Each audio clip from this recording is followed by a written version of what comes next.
So over to the coordinators, please. Thank you, ma'am. Thank you very much. So we start.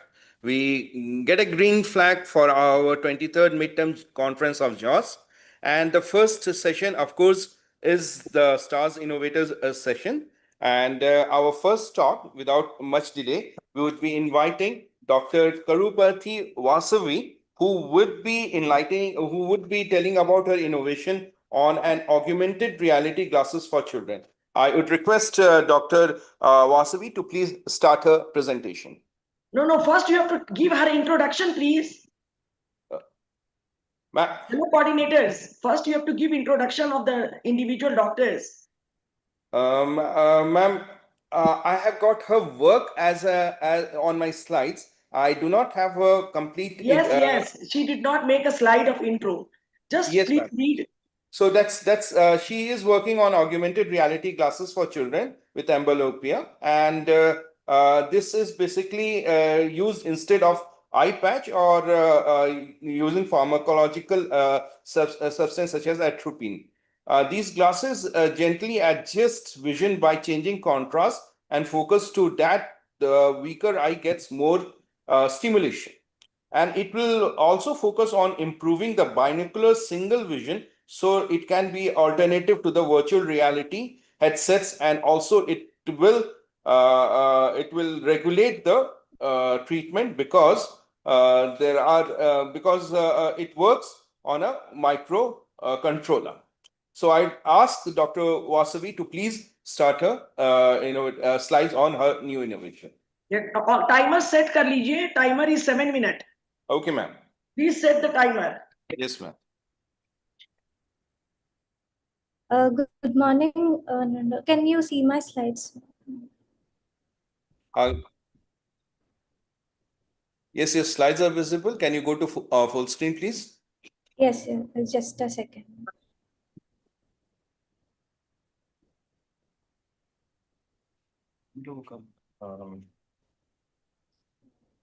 Am I audible and visible? Yes, yeah, Dr. Vasavi, you are audible and visible. Kindly start your slides.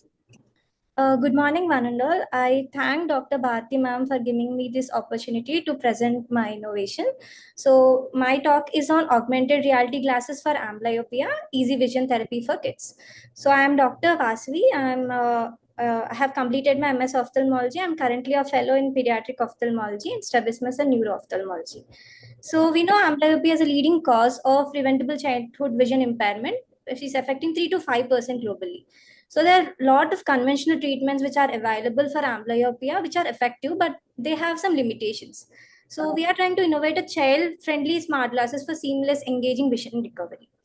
So a lot of therapies were there for amblyopia. Why there is a need for this augmented reality glasses is most of the therapies are pertaining to the monocular therapies, monocular vision therapies. But there are certain therapies which focus on the binocular therapy like VR headsets, that is virtual reality headsets, but they have certain limitations, like they're not that child comfortable, not that compliant, and we can't integrate daily in the daily life, and they're not that portable.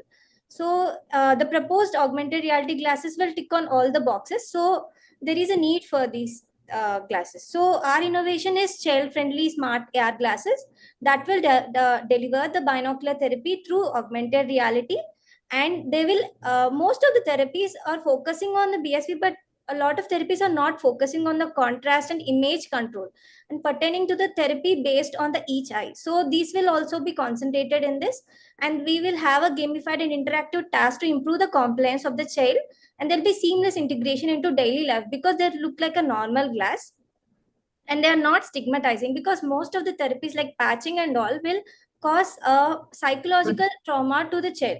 So they are not lightweight and non-stigmatizing designed to the kids.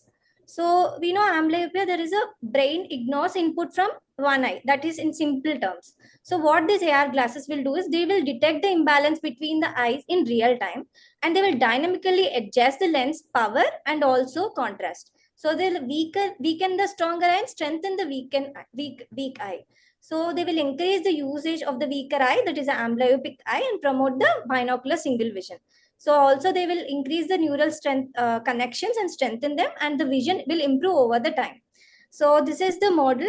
So what it does is like, so whenever the child, this is just an AI related video, which based on our thing. So when the child sees, they will be like in the, not in a virtual reality, it will be an augmented reality. So this will be the simple, I can't reveal most of the things. So I will show the simple things like how the eye tracking will be done and how the orthoptic exercise. So when we display this thing, the child can track the ball. So we will do the orthoptic exercises, and we can also measure the amount of strabismus. So this is just a simple coding.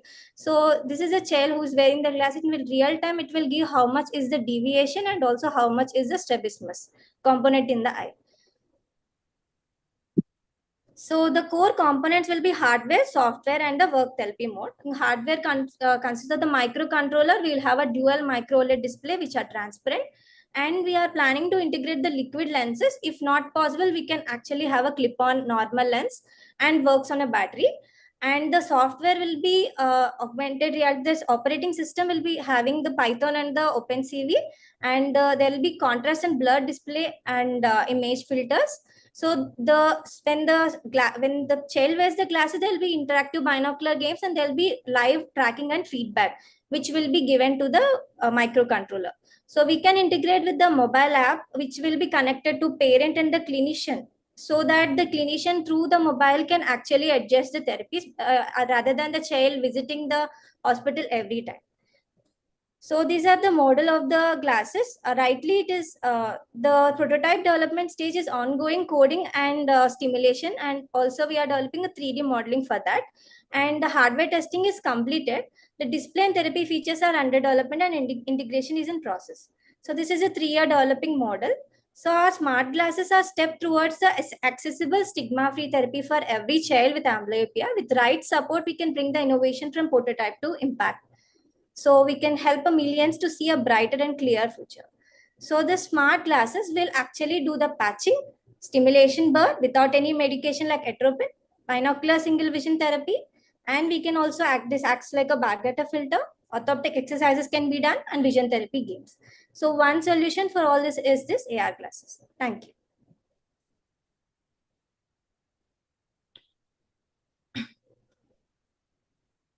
Thank you, Dr. Shah Yusuf. It was a very nice presentation and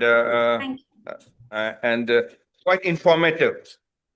So over to Dr. Pritish. He will be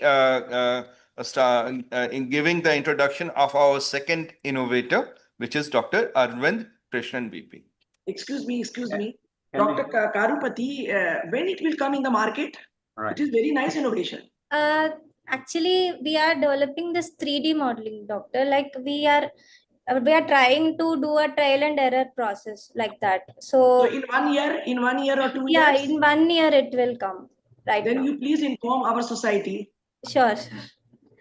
Right now the software thing is done, doctor, but trying to integrate and making it little sleek nature is thing which we are concentrating right now. Because if it is heavy, the child can't wear it. So yes. How much will be the cost to the patient? If it is not without a liquid lens, then it will cost 9,000 to 10,000. If we integrate, yes, rupees. It's very cheap because we are at the moment giving vision therapy. The software of vision therapy is very costly. If we integrate the liquid lenses also, it will cost little higher, like 30-40K. So keep it little cheaper because the vision therapy is 16,000 and it works. The software is 16,000. Okay, over to Dr. Pritish for please take Dr. Arvind Krishna and then Dr. Nishwant. Should the judges ask questions, madam? Judges are there. Judges have to ask question, not me. So, Dr. Vasavi, you were talking about liquid lenses. Yes. How would the liquid lenses work? They will actually have a pocket of refractive index which will change. So it will actually, these are there in the microscope. But we were actually thinking to bring it into the glasses because it need not change the power continuously, and they can actually adjust. And since we are actually operating on a microcontroller and this liquid lenses will have a thing which will control its voltage. So we are trying to Okay, so integrate it. what will be the material? What will be the material which you will use for the liquid? Liquid lenses, liquid lens? there is one company which is actually doing the marketing, doctor. It is costing like 40,000. So actually I have to work with the who are having a sound knowledge in this optics. So right now it is mostly in this. Okay, it's mostly an ideation, and you have drawn Yes. the model. The model Yes. you have done using what microcontroller? That is first I have now in prototype I have used Raspberry Pi. The picture you showed was which Pi microcontroller? zero. Pi zero. Okay. Yes. So But you're for planning the to put a Pi binocular, zero. yes, Pi zero. But if it is using both eyes, we have to have a higher thing. So since I am doing everything on my own and funding is also self, so I am doing in a like little small things so that Excellent, I will. excellent. Yeah, yeah. So good. So it's clear that Dr. Vasavi is doing the programming part also herself. Yes. So, Yes. so good work, good work. Any other judges would like to ask anything else? Congratulations, Dr. Vasavi. Yeah, congratulations. This is a fantastic concept, and you must carry it on to the market without stopping even a day. Yes. And if you need any funds, Dr. Asisha is right here, and we can definitely provide you. Thank you, sir. Whatever necessary fund. But this must be brought to the market at the cost which you have said as early as possible. Congratulations. Thank you, sir. Now, welcome Dr. Arvind. Dr. Arvind is a final year resident from Arvind Eye Hospital, Madurai. He is an innovator eye mount 360 dynamic eye mount. He is a winner of AEC Hackathon 2025, winner of Arvind Inspiring Innovator Award AII 2025, in Industry Special Recognition Award winner at AIOS. Please loud. The speaker is less. 2025. Is also the IIRSI Film Festival 2020 Award winner, Best Teaching Video Award, Captain Subramaniam Award nominee at TNO 2025, the Best Poster Presentation at TNO 25, Best Video Presentation at YOSSICON 2025, and Yossi IROC National Level PG Quiz winner. Kindly please present your presentation, Dr. Arvind. We welcome to the 23rd Midterm Conference. Yes, sir. I hope I'm audible. Yeah, you're audible. Please continue. Yes, thank you, sir. Thank you, Dr. Bharati, ma'am, and I thank the entire Jharkhand Ophthalmic Society for giving me the opportunity. So I'll be starting my presentation and be starting my screen.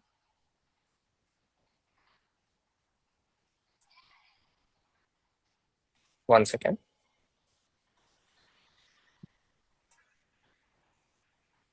Is my screen visible? Yes, the entire screen is visible. Go ahead, open the PowerPoint. Yeah.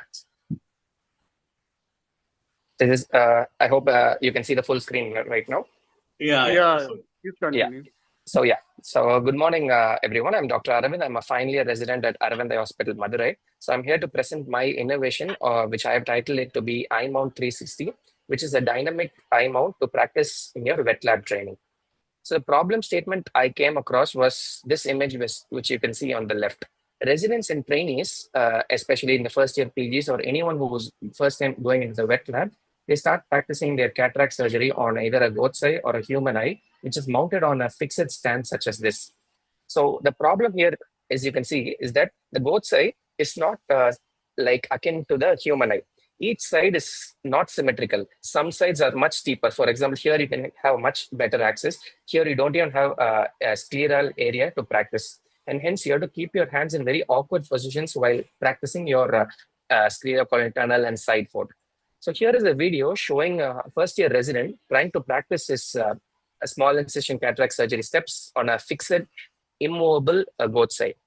As you can see, he has to keep his hand in very awkward positions, which is not like how you do a normal surgery. And it's very cumbersome and difficult to create a tunnel or any other procedures. So we thought this must be a simple solution for this, and we came up with the innovative eye stand we titled it to be the Eye Mount 360.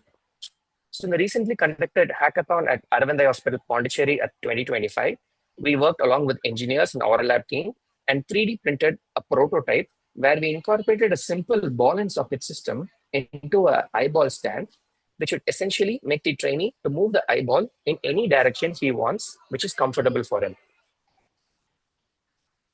Here you can see our first initial prototype which we made, where the eyeball is mounted on our prototype and the surgeon can rotate it in any position in which he is comfortable. You can also rotate the eyeball along its axis so that you can access any part of the eyeball without having to move the entire stand.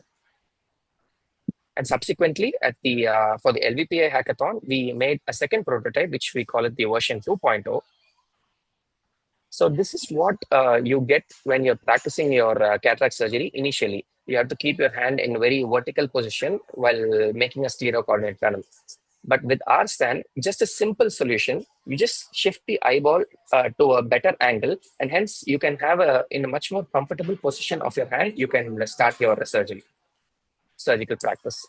So this is an animated diagram drawn by my good friend, and this depicts the core problem and the solution which we propose. Even in your normal small incision cataract surgery, you don't straight away go ahead with the stereo coordinate tunnel. You first put a brittle suture, you tilt the eyeball to a front, you get a good exposure. Only then can you practice your SICS tunnel. Only then can you do your tunnel. So we are trying to integrate the similar experiences which you get in real surgery in your wet lab. This is a video showing me practicing my SICS tunnel in the new second prototype, where now, since the eyeball is a little tilted, I can comfortably create a sclerocorneal tunnel, and also I can rotate it, and I can do it in any other sides as possible also. So the syringe, you can see here, creates the vacuum to hold the eyeball. So apart from cataract surgeries, when we presented at the hackathon, various other department specialties told us that it can be used for other procedures as well. For example, in this case, where you show minimally invasive glaucoma surgery, the surgery is done with the patient tilted 30 to 35 degrees front and your scope tilted 30 to 35 degrees towards you.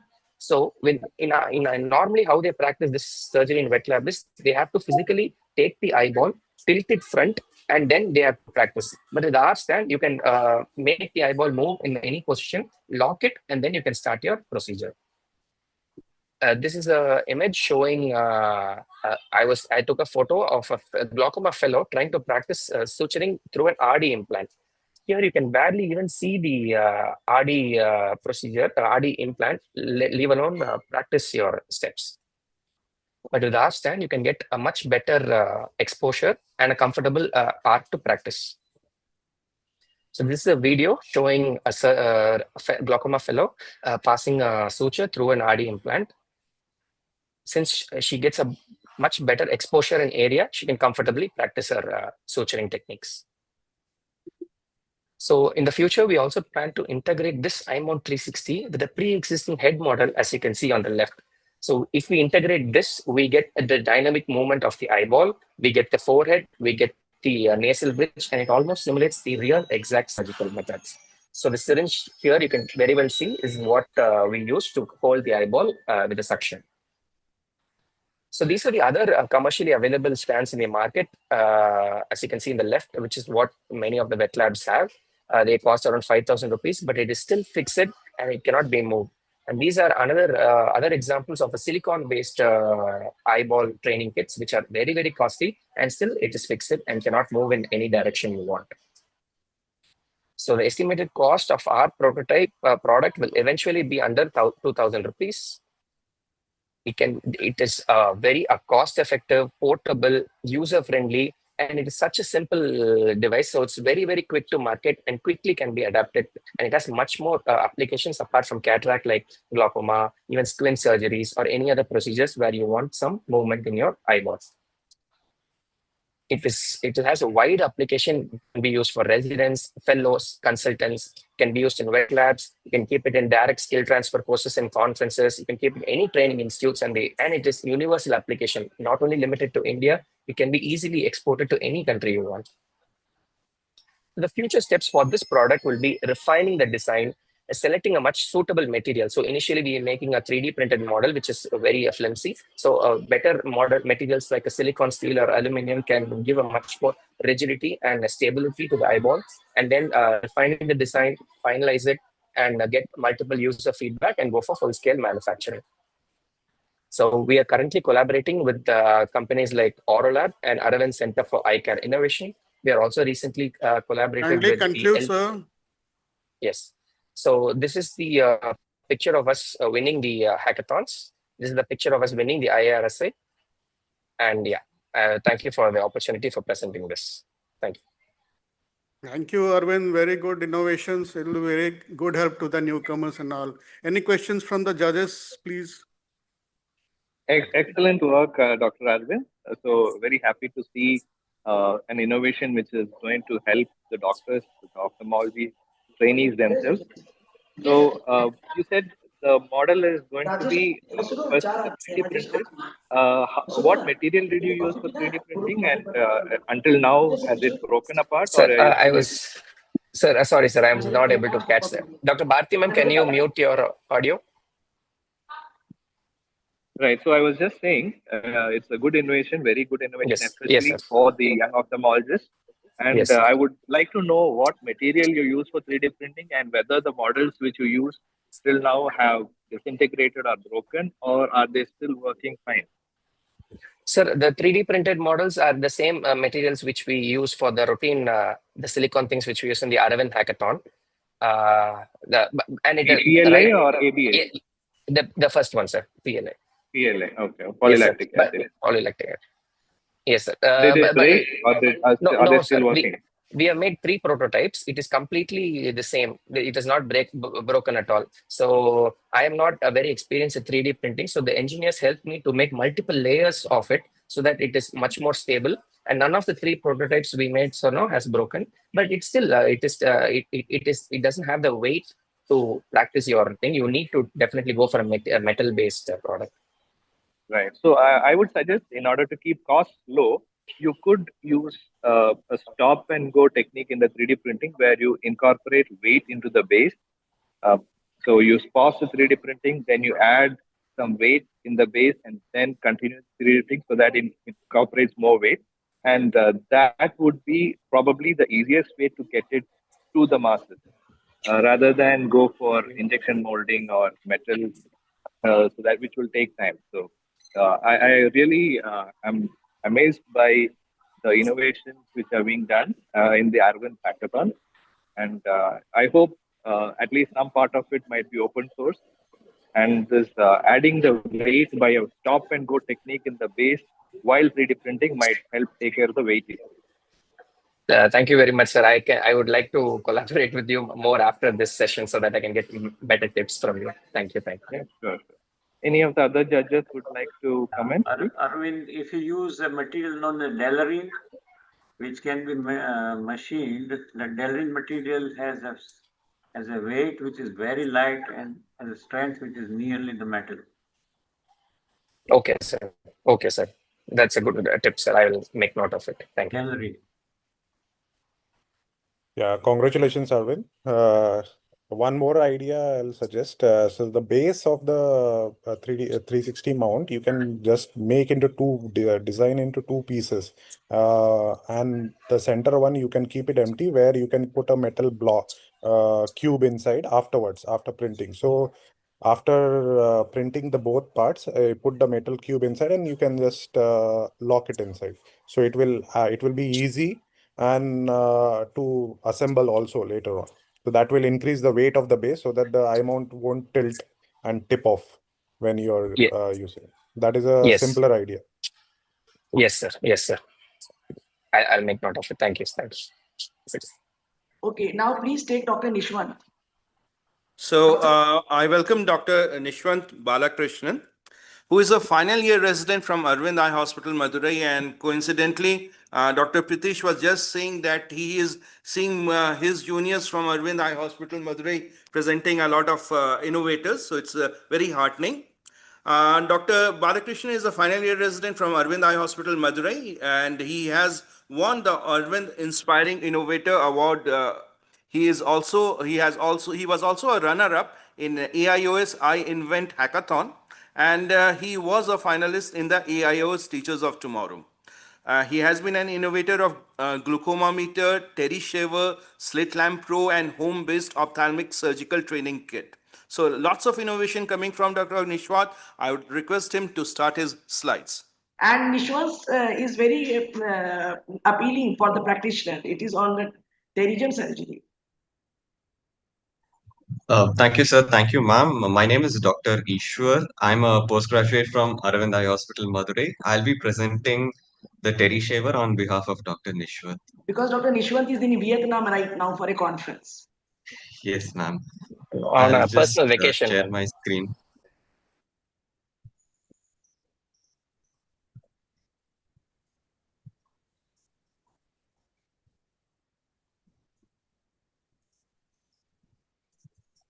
Is my screen visible, ma'am?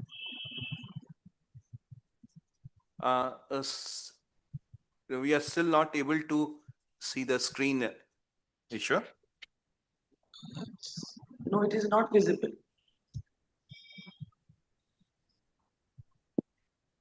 Now, ma'am? Not at present, please. Doctor, need to click on the video picture.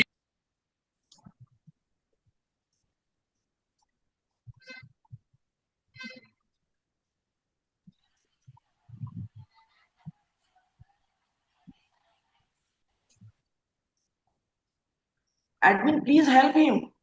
He's unable to show his slide. Doctor, just click on the please. Yeah, Ishwar, you can start. Yeah, we are able to see.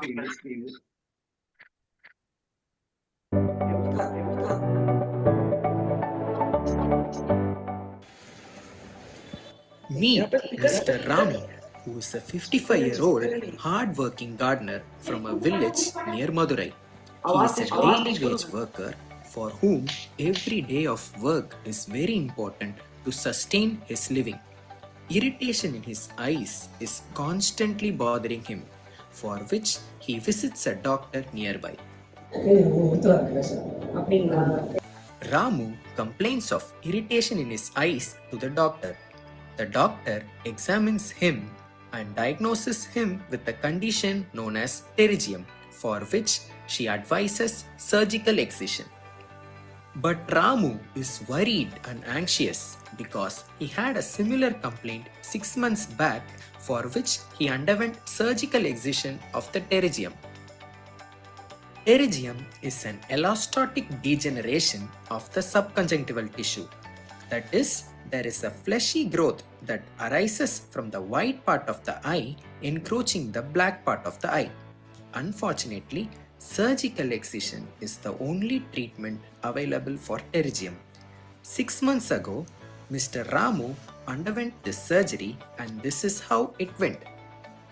The challenge with respect to current practice of pterygium surgery is that we use either blade or crescent to scrape off remnant tissue. It has a high chance of perforation of the underlying cornea. Also, it usually leaves a remnant tissue. Therefore, the chances of pterygium recurrence is more. To overcome this problem, we have designed a safer and a more effective instrument for pterygium excision without damaging the delicate cornea. Introducing Terry Shaver, a revolutionary approach to remove pterygium remnants. The working of the Terry Shaver is similar to a shaving razor. Terry Shaver uses an ultra-precise cutting-edge blade to remove pterygium remnants.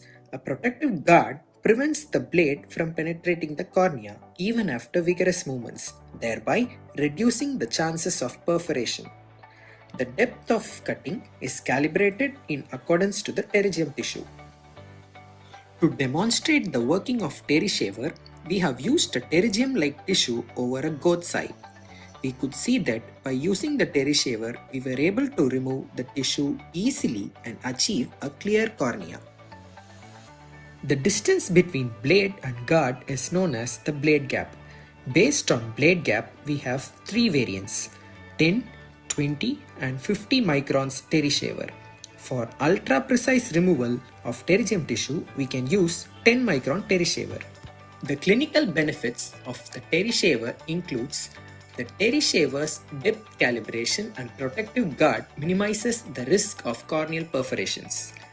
It improves the precision of tissue removal, thereby preventing recurrence and improved patient outcomes.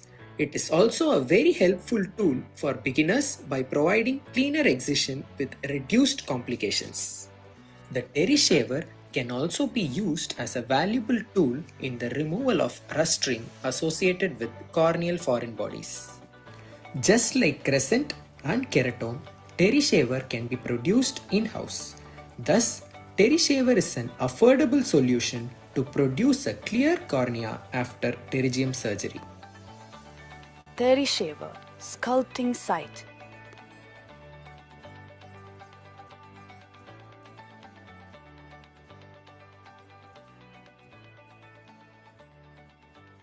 Thank you, Dr. Ishwar. That was an excellent presentation. Something innovative coming in the pterygium surgery is always very helpful to the routine practitioners. I would ask the judges to ask about the queries about this particular presentation. But I want to know whether it is available commercially. Ishwar.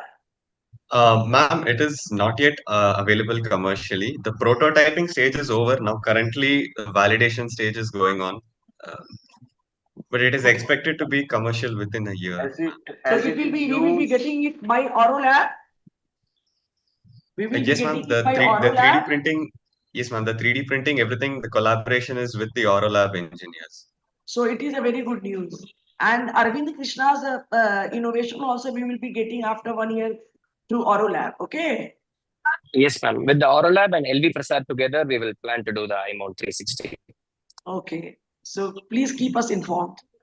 Because we are a lot of teaching institutions here and your model is also very good. Dr. Ishwar, has this TerryShaver been used clinically in any of the surgeries or it's just at the conceptual stage?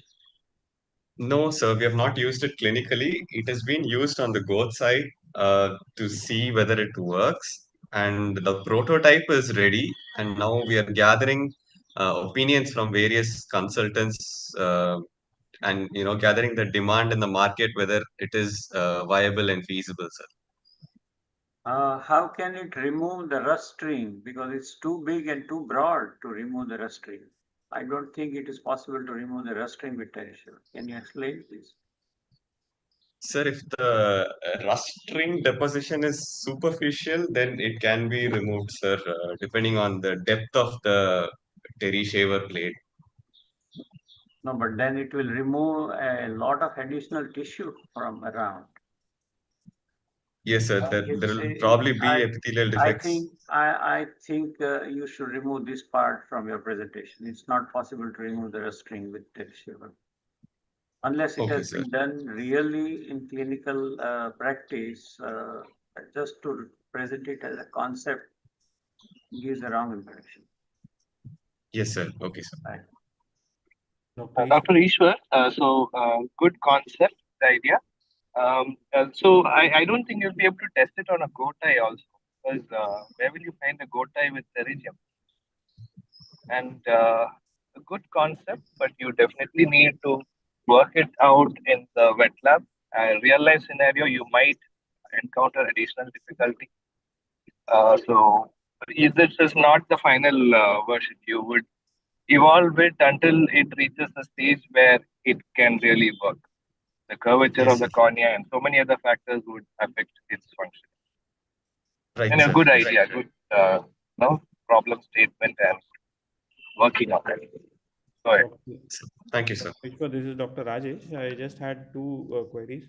How did you determine the length of the this? You have got the depth, that is, what are the different depths for, like you have asked for 10, 20 and 50. What are the depths for? And second one is like, how did you determine the length of the shaver? It looks something like an ALTK, isn't it? So you have taken the idea from an ALTK shaver, which has an automated, but here you want to do it manual. I can understand that, but how does it, what is the length of the thing? So we did not use any specific dimensions to determine the length, sir, only based on the convenience of 3D printing. Okay, so basically that's what it forms, a very crude way of it. Only issue being is the depth of it, the length of the damage, as sir has already pointed out. So if the pathology is just about 2 or 3 mm, you want to increase the entire length of it. So it needs to be more targeted to the specific pathology. If it's smaller, it's even better. You can do it twice, adjacent. Once you do one shave one and then the other one. But if you have a longer one, which we're seeing on the 20 and 30, 50 micron depth, I think it becomes too very, collateral damage to the surrounding tissue also.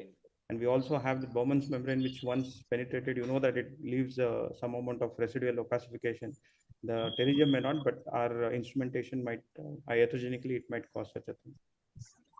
Right, sir. And alga brush with multiple types of burrs works very safely and much better. So just consider comparing the terry shaver against the alga brush in the clinical setting. I think it is a good thought of innovation, and probably in future we can modify, think little better, and probably it can happen with little bit of modifications. We'll have to work on it. Well done, Dr. Ishwar. Thank you. Right, sir. Thank you, sir. Thank you for the opportunity to present, sir. Now the next speaker is Dr. Jagdish Rana, who will be presenting. No. Excuse me. Yes, ma'am. Third, fourth one. Please take Dr. Anil Radhakrishnan. Anil Radhakrishnan, are you driving? Yeah, that is okay, ma'am. I'll stop. I've stopped it. It's okay. Okay. So first we will take Dr. Anil Radhakrishnan, then we will take Dr. Ramesh Shah. Dr. Jagdish Rana is here. We can take him. First take please Dr. Anil, then Dr. Jagdish Rana. So, both of them are very senior. So I would welcome Dr. Anil Radhakrishnan, and sir would be speaking on non-contact corneal astheometry, which is filling in the lacunae. Now, sir has done his MBBS from Calicut. He has done his MS from RIU Bangalore, and he has completed his comprehensive fellowship with specialty training in cornea from LVPI Hyderabad. That was in 2001 and till 2024.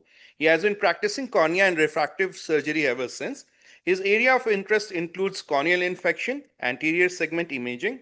He did the first microvascular submandibular gland transfer in the country for severe dry eyes with head and neck and microvascular surgery team. He was the first surgeon in the state to perform a big bubble, DIAC, DSEC and DSEC. Has 12 peer-reviewed publication, 10 international presentation, and has more than 100 national and local presentation. So I would, with this introduction, I would like to I would like to invite Dr. Anil Radhakrishnan to speak upon his new innovation.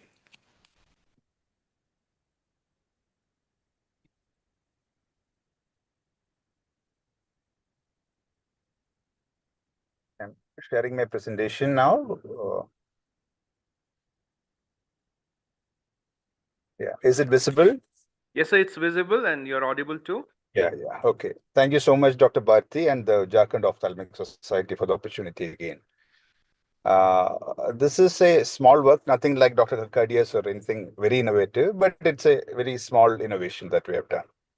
So this is about the non-contact corneal aesthesiometry. So whenever you encounter corneas like this, we have to check the corneal sensation. But what we have available is a somewhat crude measurement device, which is a cotton wisp test. We take the cotton from the cubicle and do that. The other option is a more precise Cochet-Bonnet aesthesiometer, basically, which has a nylon fiber, very thin nylon fiber, the length of which can be adjusted. So that is somewhat standardized, but it has been there for more than, I think, 70, 75 years. So the purpose of a study was to look at something which does not touch the cornea. So non-contact tonometer was something, aesthesiometer was something that we had in our mind. So if you could, the NCT is a machine that we commonly use in all our OPD settings. So if you could control the air puff of the NCT machine by putting a barrier in front of it, and if it has different pore sizes, you can have multiple gradations of corneal sensitivity. That was our idea.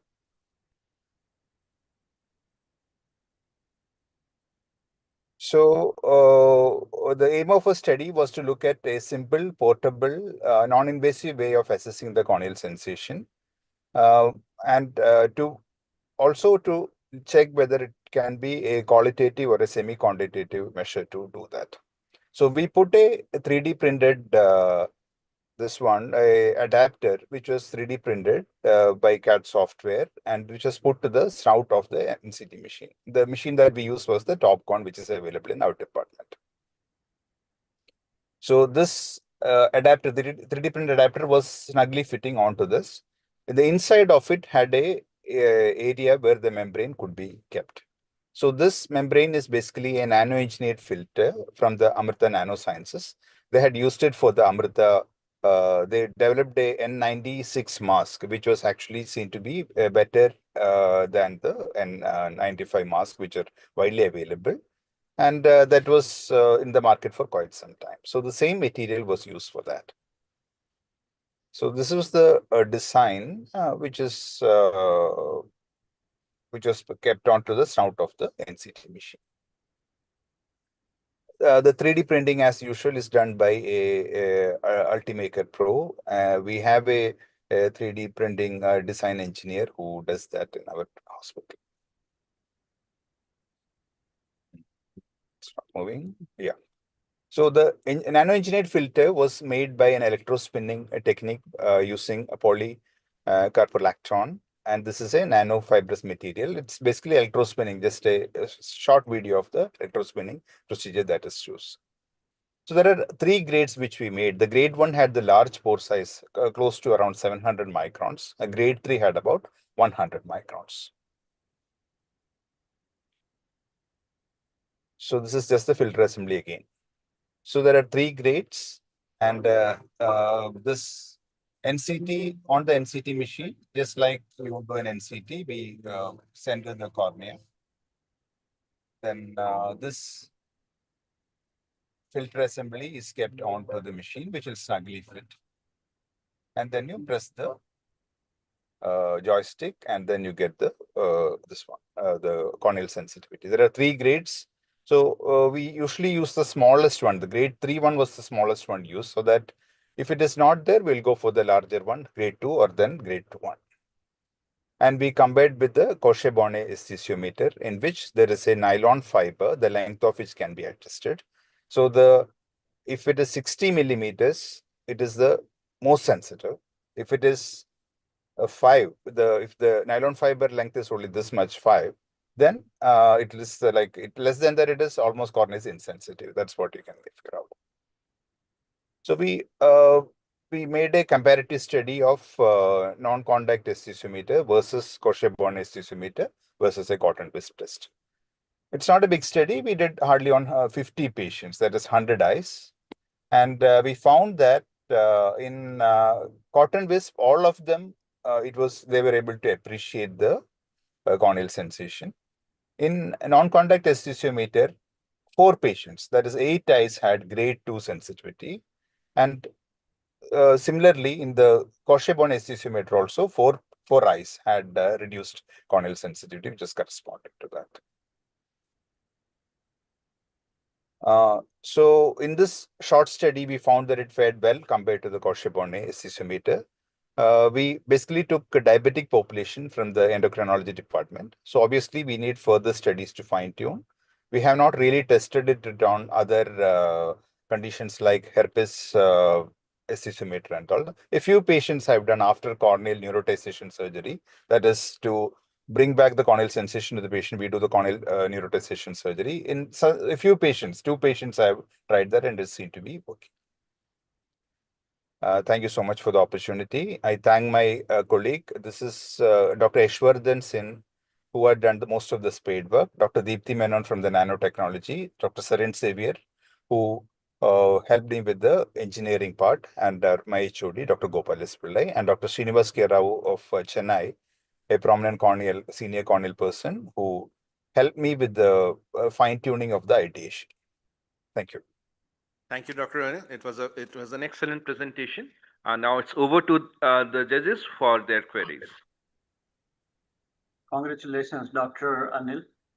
And I would like to ask you, do you have the polycaprolactin mesh production in-house? Yes, sir. Do you have that machine and the technology? Yeah. So they had produced that during the COVID time. They had made that N96 mask. So they have the technologies. Oh, so you still have an access to that machine? Yes, sir. Even though it commercially, because it is why not. I'm asking is that polycaprolactin mesh is an excellent anti-fibrosis device. And if you implant it under the conjunctiva at the end of the trabeculectomy, it will definitely prevent the fibrosis between the conjunctiva and the sclera. Okay. Yeah. So it will be something like a synthetic collagen. And I have been looking for this machine since long to produce the polycaprolactin, and I'm in touch with you for that. Have seen a presentation I'm on closest, sir. I am closest. I will be there tomorrow, sir. Yeah, John, we must work on this. Yes, sir. He's right there in Kochi. I'll find it. Can prevent the fibrosis of glaucoma fistula. I purchased polycaprolactin from USA at a very, very high cost. Dr. Kakadia? Yes, sir. I think GSFC makes this. Gujarat State Fertilizer. We have to find out from them, but I'm very sure that they make these caprolactam products. No, but suppose if you want to make it as pharma grade or bio grade polycaprolactin. That you have to proceed with him, but I think they make it. Sure, definitely. Great. That's great. And another question, Dr. Anil, was you tested it on one particular pneumotonometer or various companies' pneumotonometer? only one type, sir. What we had in one section of the OPD, TopCon 9000, that only we tested. Okay. Yeah. So that means because every pneumotonometer has a different puff pressure. Yeah, that is correct. And the puff size. So you have to have a titration based on each machine. Am I correct? Yeah, correct, sir. Very correct. Fine. Thank you. But the concept is very nice, and congratulations. And you found a new machine which you want, sir. So, Dr. Anil, so firstly, congratulations on this innovation. You have actually made a misnomer, a non-contact aesthesiometer. So, aesthesiometry is finding out the touch sensation. So, without touching, you are finding out the touch sensation. So, that is amazing, making the impossible. And I think maybe in the future, you might need to calibrate the air pressure puff or make it separately. And once that is done, maybe you can have it as a portable device also. Yeah. So that would make the final product which we could use easily. Yeah, now there is one product that is available in the market called Brill non-contact aesthesiometer. So that is, I think, quite expensive. I don't remember exactly, but around 10 to 12 lakhs or something. In US, it is available. So when we started this, it was not there. That I'm sure. Anil, you can we can use a small handheld puff compressor. Yeah. And it can be made as an independent device rather than using it as an add-on device on the pneumotonometer, because every OPD may not have pneumotonometer. Yeah. So I think I'll come to you. And calibration. Welcome to Bhavnagar. Good morning, Dr. Anil. Just wanted, inquisitive about the size. How did you determine the sizes, sir? On what basis did you come up with the sizes for the perforations in the nano thing which you did, that membrane? Okay. So I think, see, it depends on layering, how much you do. So initially, I think based on because they had used it for the N96, they had that experience. So they said, if you do it once, this many minutes, it will come to around 700 microns. This much time, it will come to around 100 microns. No, I'm not asking about the 700 microns. You created a hole through which the air should go in, no, sir? Yes. what made you to determine that okay 700 microns is good enough or 300 microns or whatever it is? What is that size? How did you get to that size? I'm not saying production of it. Production of it is fine. You told me, but how did you? Why not 300? Why not 1,000? Why not 2,000? Something like that. So why did you come up to the size of that? What No, made we okay. So we talked to these people, nano people, and they said that if you just do it for this much time, it will be around 700 microns. So it might be, we just first tested on 700 micron pore. So that was like most people were able to appreciate that. So like it was there was hardly any difference. Okay, so did you determine how much of the air pressure which finally comes out of the No, filter? no, sir. I tried to do that, but like they said, it's very complicated to do. So I was not able to do it actually. I wanted to do, but I was not able to do it. Yeah, very nice innovation, sir. I just have one question about the output pore size. The output pore, not the this thing membrane pore size, sir. Okay. You have made the adapter and it has a nozzle. So because that will direct the air puff. And it is quite smaller than the NCT puff nozzle. So what is that pore size? And through which the air puff will go? The membrane is behind the pore nozzle. Okay, fine. So actually, if you look at the area from where the air is coming, it was almost 5 times that. Okay. So it was a large hole, and that whole area was covered with the membrane. Okay, so you can also try infrared imaging to image the air puff coming, and so that you can localize the area where the puff is hitting the cornea, and you can improve your the sensitivity of your devices. Okay. That's a good suggestion. Thank you. Yes, thank you, sir. Now the next speaker is Dr. Ramesh Sisa. His presentation is on an anti-fibrosis pro-lymphatics collagen implant for higher and longer success of trabeculectomies. Kindly present, sir. Dr. Ramesh Sisa.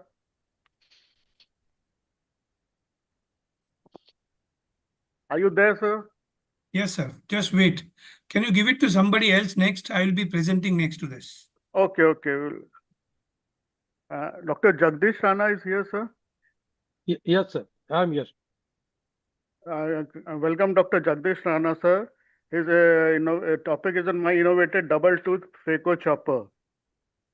A little introduction for Dr. Jagdish Rana is he's a consultant phaco and laser surgeon in Ahmedabad since 1991.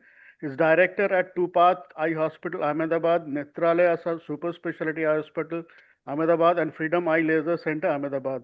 He's the innovator and patent holder of double tooth phaco chopper. Is presented about at ACRS, APACRS, AIOS, IIRSI, IBFF, DOS, KSOS, TOS, and AGOS, etc. Is the member of Ethics Committee and Managing Committee of AIOS. Is the state representative of FBS AIOS.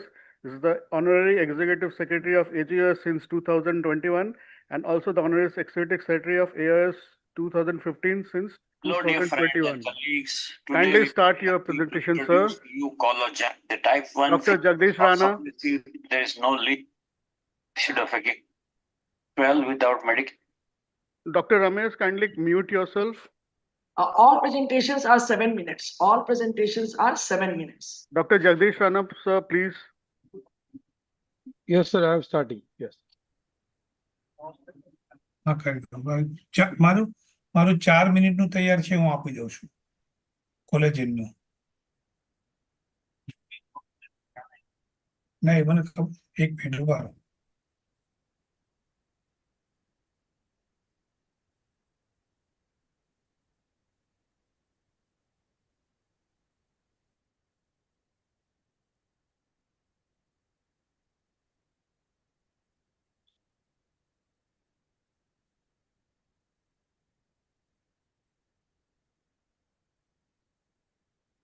So just uncheck the enable and then continue.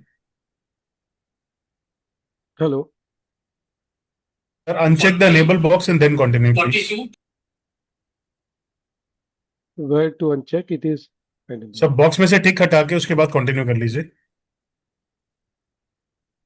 इसको box यहाँ से उस uncheck करके उसको continue दबा दीजिए, पहले uncheck करिएगा।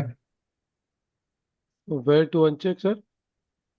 अनचेक सर नीचे बॉक्स में से टिक हटा के उसके बाद कंटिन्यू दबा दीजिए।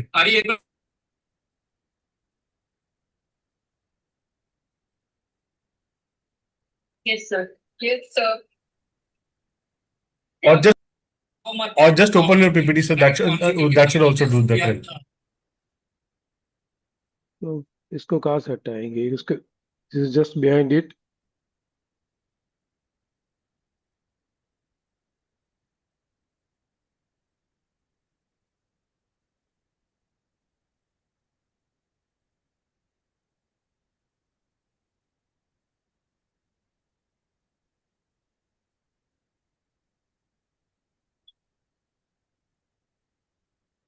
इसको कहाँ से हटाना है sir? I don't know. Sir, just open your PPT. You should be able to share. PPT is just behind this. So Sir, first open your PPT. अभी stop कर रहा हूँ. First open your PPT, then share. okay, sure. First open your PPT, then share, sir.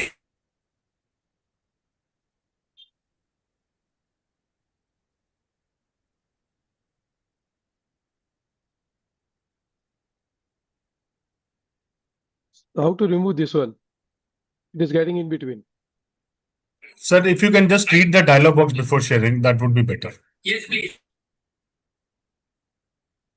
So let's Dr. Ashish present, then I will present. Bye. Dr. Ashish, if you present. Yeah, I can. I am ready. Yeah, Yes, sir, okay. please start your presentation, Dr. Ramesh. Yeah.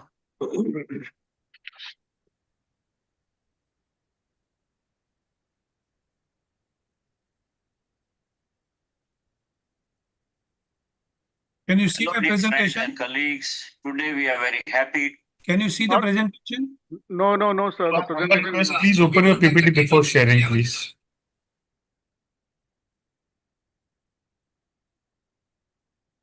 First open the PPT, then share, please.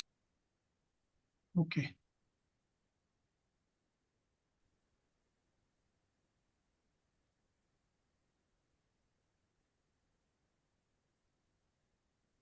Can you see now?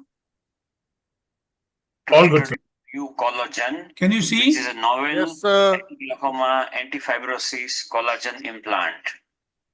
With the collagen implant, we can achieve nice, healthy, and flat, everlasting bleb every time in every case. Collagen is a type 1 fibrillar atelocollagen obtained from bovine tenons capsule tissue, which is completely acellularized and is totally de-antigenized. It is also impregnated with all 4 types of GAG, the glycosaminoglycans. Hence, it retards or suppresses fibroblast activation and maturation into fibromyocytes, so it helps to negate subconjunctival scarring. Collagen implant also induces and promotes conjunctival lymphatics regeneration, recanalization, and reanastomosis.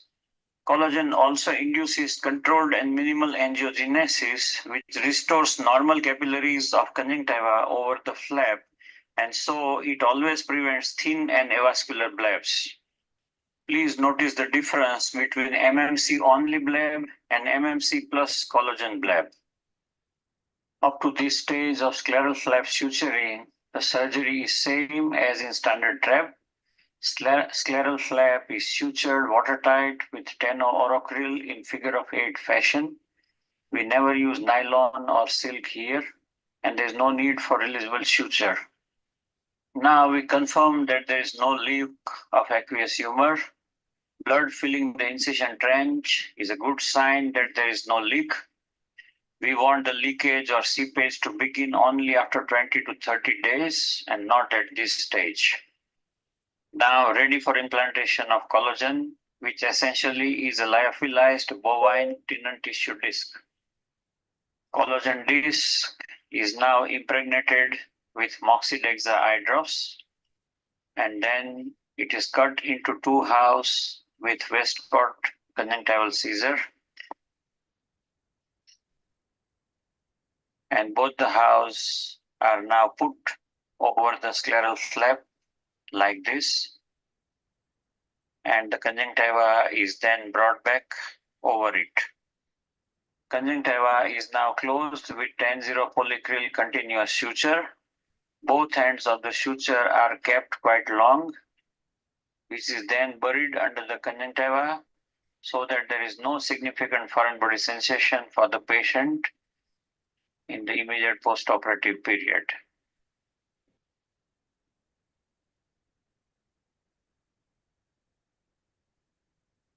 This is 6 months post-op picture, very healthy flat bleb in a pseudophakic eye, and the IOP is 12 without any medication.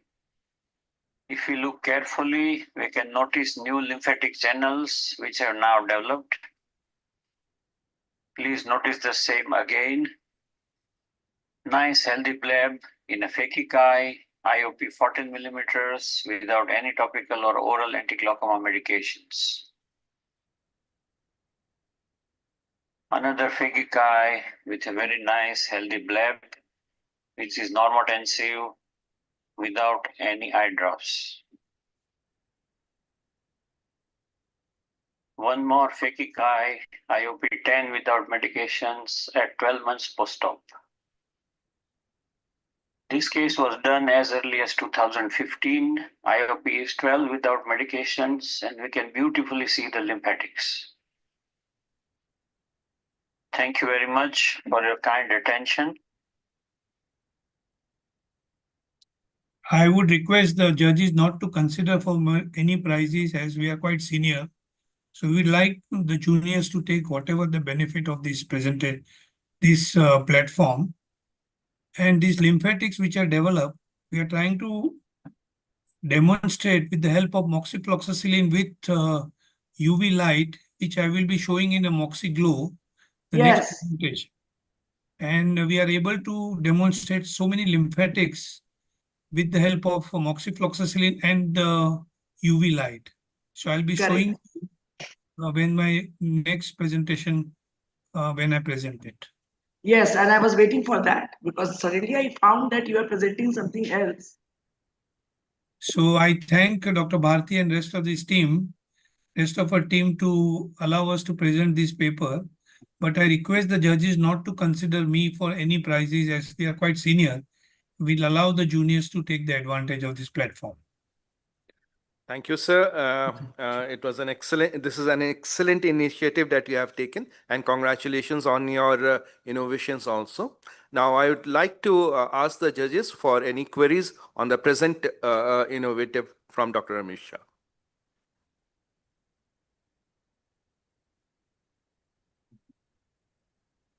As this is not for competition, we can go ahead and save some time.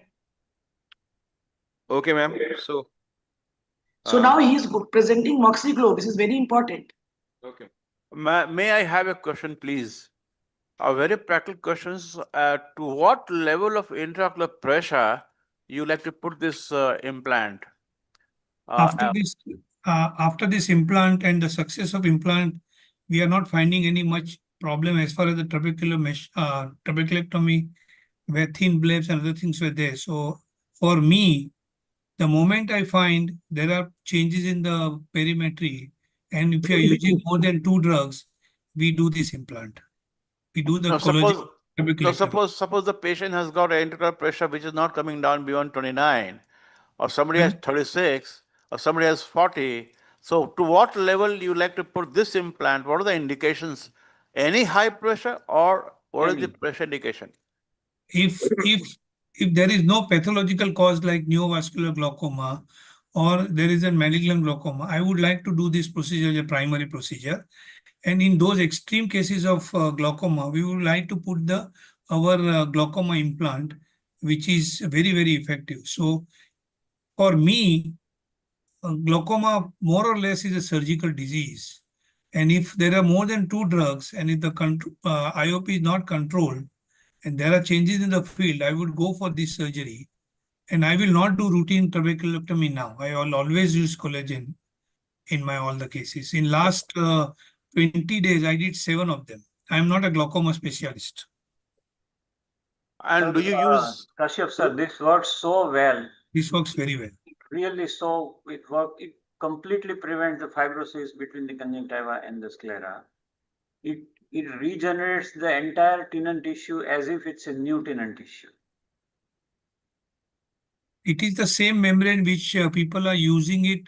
Even the peritoneal fibrosis which is taking place, they remove the fibrosis and put the similar material to avoid further fibrosis after the surgery. I think it is the same thing. Also, also in the submucous fibrosis. Submucous The fibrosis. ENT surgeons are using a submucous fibrosis to prevent the recurrence of the tight closure of the mouth. Thank you, sir. Thank you very much. I am ready with my presentation. Can I present now? Yes, the Moxi Glow. I am Dr. Jagdish. Then he has to, Dr. Mesa has to present Moxi Glow also. Yeah, okay. Because that is a very innovative thing and there is no expenditure on Moxi Glow. Just a torch, UV torch, which is available in 1,000 rupees in Amazon.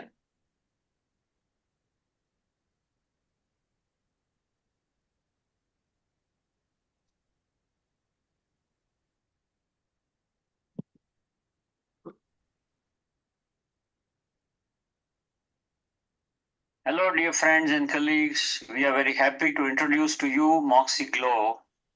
While doing experiments with UV lights, it was a serendipity finding for us that Doctor, your video is not visible. Can you just pause and reshare? is a fluorescent molecule. And digging deep in the literature, we realized that Doctor, can you just pause the video and then share?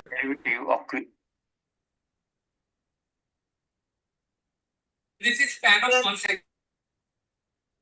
Doctor, please share again.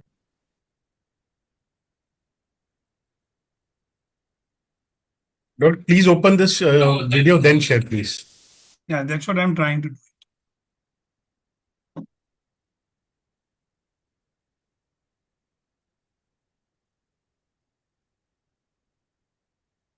I think Dr. Rana, let him please continue with yours. I'll adjust my thing afterwards. Dr. Rana. So, okay, sir. So I would just invite Dr. Jagdish Rana to present his innovation, and his innovation is a double tooth phaco chopper. So you can go ahead with your slides, Dr. Jagdish Rana.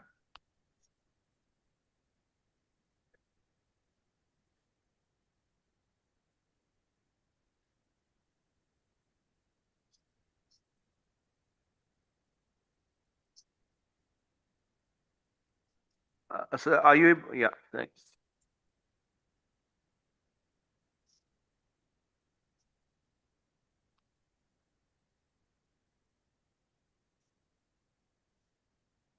So thank you very much, Dr. Bharati Ma'am and Jharkhand Ophthalmical Society, to give me an opportunity to present my topic on innovative double tooth phaco chopper.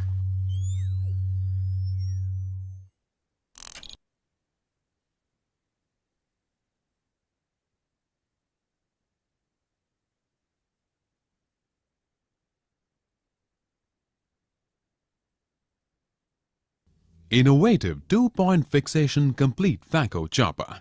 We have no financial interest whatsoever.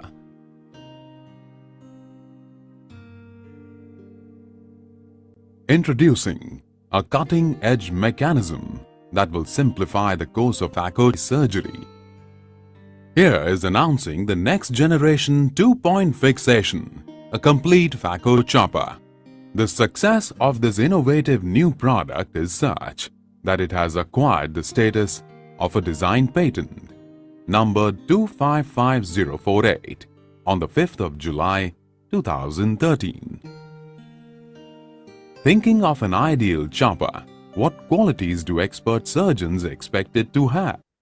Tip should be blunt, tissue friendly, but should have property of a sharp chopper, able to stretch the pupil to see behind the iris. In case of semi-dilation 2-point fixation, a complete phaco chopper. which has all the characteristics of an ideal chopper, coupled with more features that makes it a hands-on equipment perfect for phaco surgeries. This chopper has been designed keeping ergonomics in mind. It has serrations on the handle of a stronger grip, a blunt neck to hold the eyeball supported by a blunt curve to stretch the pupil, and the USP of the next generation 2-point fixation, a complete phaco chopper that has a double tooth, unlike the regularly used single tooth choppers.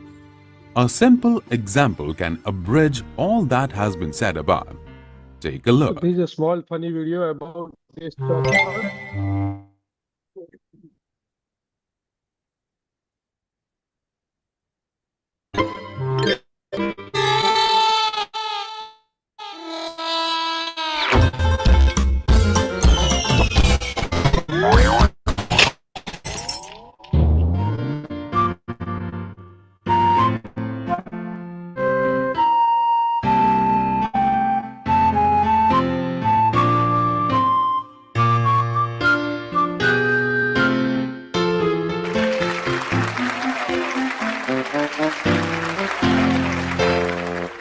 Funny but true, a minute miss can cause an error of a lifetime.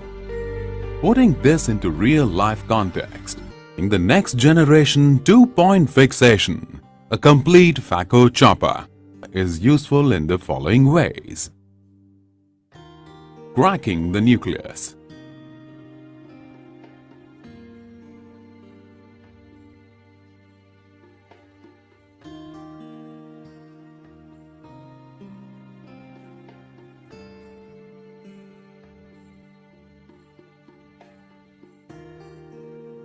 And nucleus rotation. Difficult to separate. While in double-tooth chopper, because of chopping done at 2 points, simultaneously, chopped pieces get widely separated, and there are less chances of getting it locked with each other.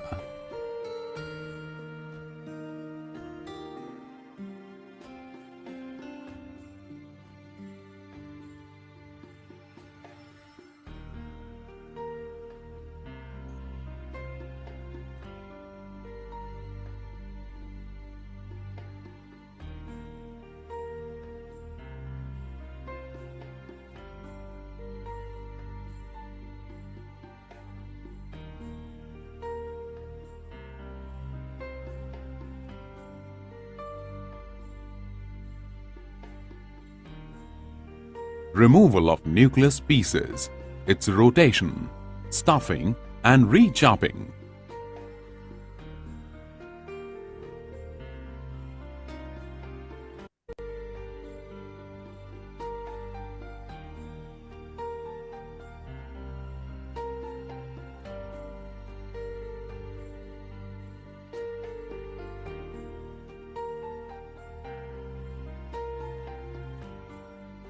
Epinuclear rotation.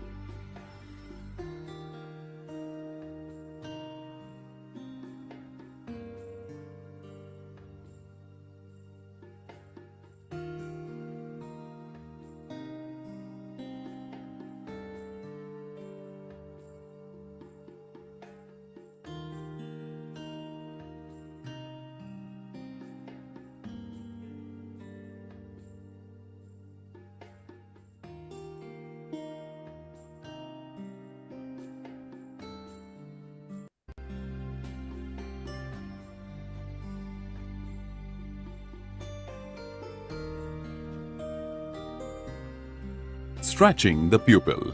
The unique feature of 2-point fixation phaco chopper is that it is able to stretch the pupil, keeps it stretched and avoids the injury to the iris. And due to its unique angular design, the pupil gets entangled, ensuring safety of the iris.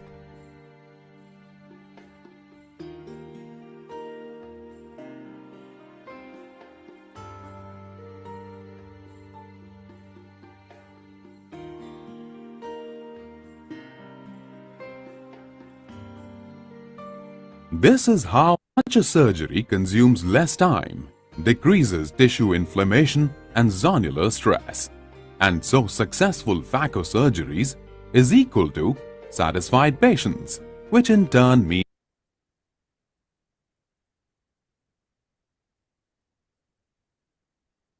This is what about the experts say. Dr. Ronaldo from Singapore, Dr. Suhas Sandipurkar, our own phaco surgeon from India, and Dr. Toshiko Ota from Japan, who's presented about in various conferences. It's also mentioned in our ophthalmic surgical instrument book. It's available in India by Epsilon and Apasami. My friend Dr. Ota has modified slightly and made some projection at the base of double tooth phaco. It's known as Rana Ota chopper, and it's available globally as a Rana Ota nucleus dividing hook by Duckworth and Kent Limited. Thank you. Thank you so much. Thank you, sir, and congratulations on your innovation, sir. Now I would ask the judges for their queries, sir. Invite the judges for their queries.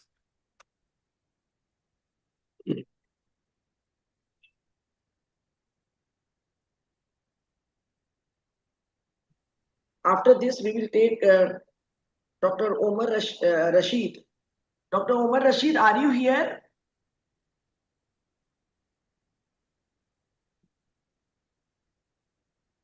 Any queries from the judges' side? After this, Dr. Ramesh Sai is going to present Moxie Glow. After that, we will take Omar Rashid. And in the meantime, I would take the opportunity to introduce our great coordinators. Dr. B.P. Kashyap, he is the past president of Jharkhand Ophthalmological Society, and he is the founder of the first NABH accredited hospital of Northeast and West India. Another coordinator is Dr. Rahul Prasad. He is a Vitro Retina senior consultant in largest teaching institute of our state, that is Rio Renis. Our third coordinator is Dr. Pritish Pronoy. He is from the trained in the Arvinda Eye Hospital, Madurai, and he runs the largest eye department of the largest Sadar hospital of Jharkhand, that is Ranchi Sadar Hospital. So these are our three coordinators of this hackathon session, and our judges' introduction will be given by them before their talk. In the meantime, we are any question to Dr. Jagdish Rana, and Dr. Ramesh Shah has to present Moxie Glow also. We are very much interested in Moxie Glow. So any queries from the judges' sides, please? Dr. Jagdish, so that is a very interesting new design for a phaco chopper, and Yes, so you have definitely thought differently. Instead of going for the traditional design of a chopper, you have doubled it and made sure that you have extra advantages.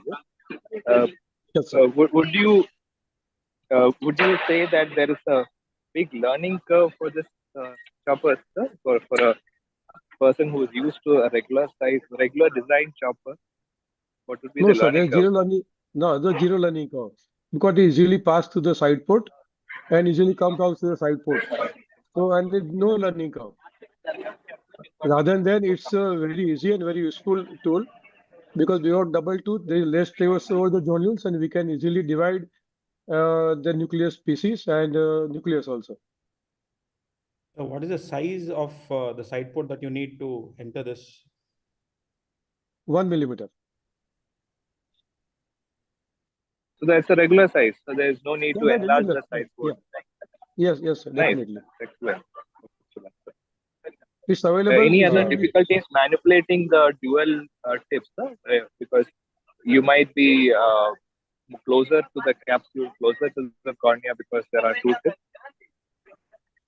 No, but it's a blunt tooth, so there is no chance of damaging any tissue, not capsule or not even, because we are not going towards the cornea, tooth is towards the lens. And double tooth, they never damages it. Yes. So, Dr. Jagdish, what I take is you have to make a trench first before you start dividing it. like what we do in direct chop, you can't take your chopper to the periphery. You have to make a trench, and then probably the space made with trench is used to put the chopper there and then divide it. Is that right, sir? Yes, sir. Yes, sir. Definitely. Yes. Very true. It's fantastic. It's fantastic. Absolutely fantastic, sir. Yes. Thank you, sir. Yes. Dr. Jagdish, sir, I have one question. So that globally available chopper design has, as you told, it has two projections on the side. What are those projections for? That is to stretch the iris, because here in my chopper, the angle which is below the double tooth, with that angle we are stretching the pupil. With one projection, another projection below it, we can easily entangle between that two projection, base of the double tooth and that projection. So iris get entangled between that two, and it helps to stretch the pupil in case of a semi-dilated pupil. That's the extra feature. Yes. Yeah. Thank you. Thank you. Yes. Thank you, sir. As far as the non-dilatic people is concerned, I would rather not like to touch the iris at all, because they react and then the people constrict any further. But then yes, of course, if the people is constricted from the very beginning, this will help. Very nice. Yes. Yes. Thank you, sir. Thank you so much.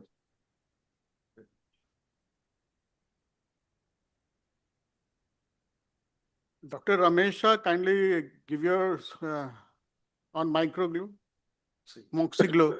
Are you ready, sir?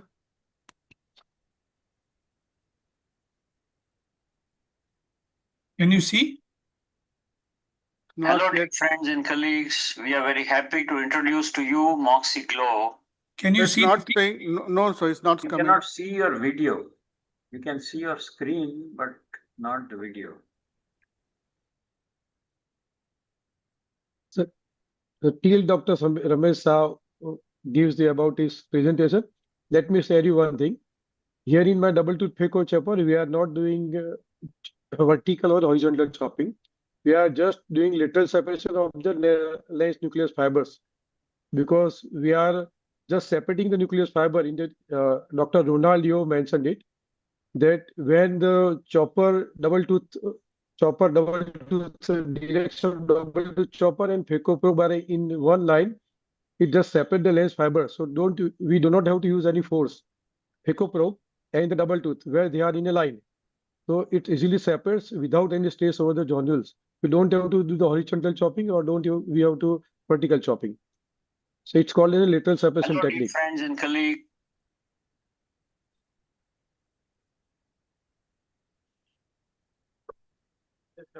Go ahead. So please continue. Dr. Shah. RC, can I share on your behalf from my computer? This is one. Okay, fine, fine. Yeah, This is one video. After doing the LASIK, we put the moxifloxacillin, and here you can see the flow of the blood which is put onto the lymphatics around the limbus.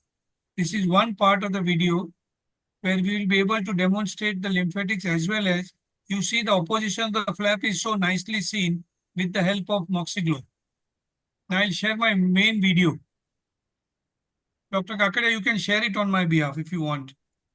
No, I think now it's visible from your computer. Please go ahead.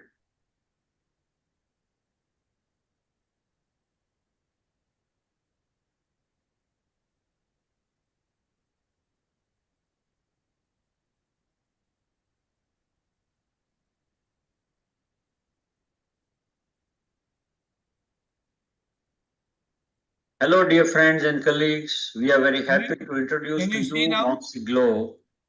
While doing experiments with UV lights, it was a serendipity finding for us that Can you see or no? 95 nanometer UVA purple light, Yes, sir. is a fluorescent molecule. And digging deep in the literature, we realized that moxie is essentially a fluorinated derivative of quinine, and the word fluorescence is derived from fluorine. So the fluorescence of fluoroquinolone is thanks to fluorine. Based on these facts, we devised a device named MoxieGlow, which is fitted to surgical microscope and also to slit lamp. This MoxieGlow helped us to actually visualize the moxifloxacin in real time and also enable us to record what really happens to it in the anterior chamber. Molecular molar weight of water is 18 grams per mole. Of mercury, it is 200.5 grams per mole. Of lead, it is 207 grams per mole, whereas molar weight of moxifloxacin is 401.4 grams per mole. So at full concentration, the moxie is 22.3 times heavier than water and 2 times heavier than mercury and lead, and it is not readily miscible with aqueous humor. It is so heavy that even if we add it in BSS pint, it gravitates down. So when we inject undiluted 0.1 cc of 0.5% moxie, we can see that it remains localized, not readily miscible in the rest of the anterior chamber, and it will not be homogeneous, and some or much of it may leak from bigger side ports. So protection provided and the results will be variable. For few hours, the concentration here can be as high as 5,000 micrograms per ml, which may cause endothelitis or iris atrophy. According to ESCRS endophthalmitis study and Irwin Group study, if you don't use intracameral moxie, there is a 1 in 1400 chance of endo, and if you use, the chance is 1 in 5800, so there is a 4-fold risk reduction. Erratic or low dose moxie, 1 in 3400 chance, and erratic high dose moxie, TAS and iris atrophy chance. So it is a Hamletian dilemma, like a ditch or dike, to use or not. So what is the solution? The solution is to make a solution, a diluted solution, which we have learned from Dr. Steve Arshinoff. The ideal concentration of moxie is 1500 micrograms per ml and fill the full anterior chamber with it, to make which we add 1.5 ml moxie in 3.5 ml BSS, which we call moxie mix, which is 1500 micrograms per ml.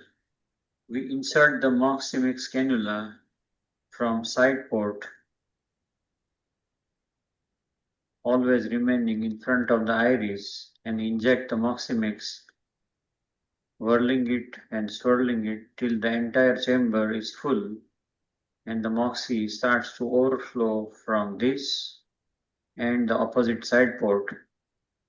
And then we hydrate the side ports with the same solution. We can see moxie going into the corneal stroma around the side ports, and then we check the intraocular pressure to be around 20-25, and this is the last step of the surgery. Even after this dilution, it still is identifiable because it looks very faintly pale yellow. But if still there is any confusion in the minds of doctor or staff, we can just switch on the moxie glow and we can instantly realize which syringe is containing diluted moxie mixie and which one is containing the plain BSS.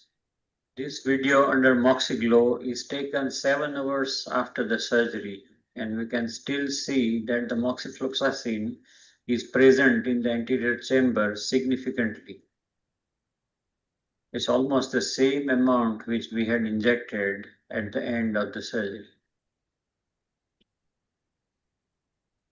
With acetazolamide 250 mg given immediate post-op, we can see moxifloxacin in a fairly significant amount even at the end of 10 hours post-op.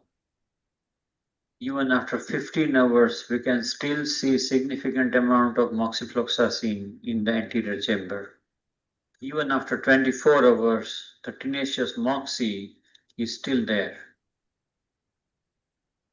With moxie glow, we can use moxie eye drops to stain the cornea instead of fluorescent sodium. Cataracts are also fluorescent due to beta-carbolin and tryptophan, so we can shine the moxie glow to detect or demonstrate the presence of cataract. This child had congenital nasolacrimal duct block in left eye. 20 minutes after putting moxie eye drops, when we shine the moxie glow, we can see that the drug has passed into the nose on the patent side, while the drug is retained in the lacrimal lake on the blocked side.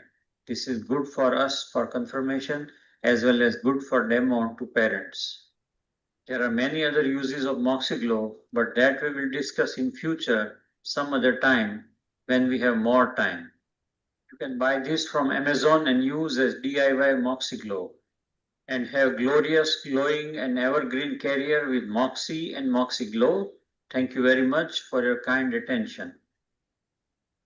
I have used this for trabeculectomy also, where I could demonstrate the flow of aqueous into the trabecular meshwork, as well as if there is any leakage in the conjunctival suturing, I can take the suture so that we maintain the chamber even in the next day.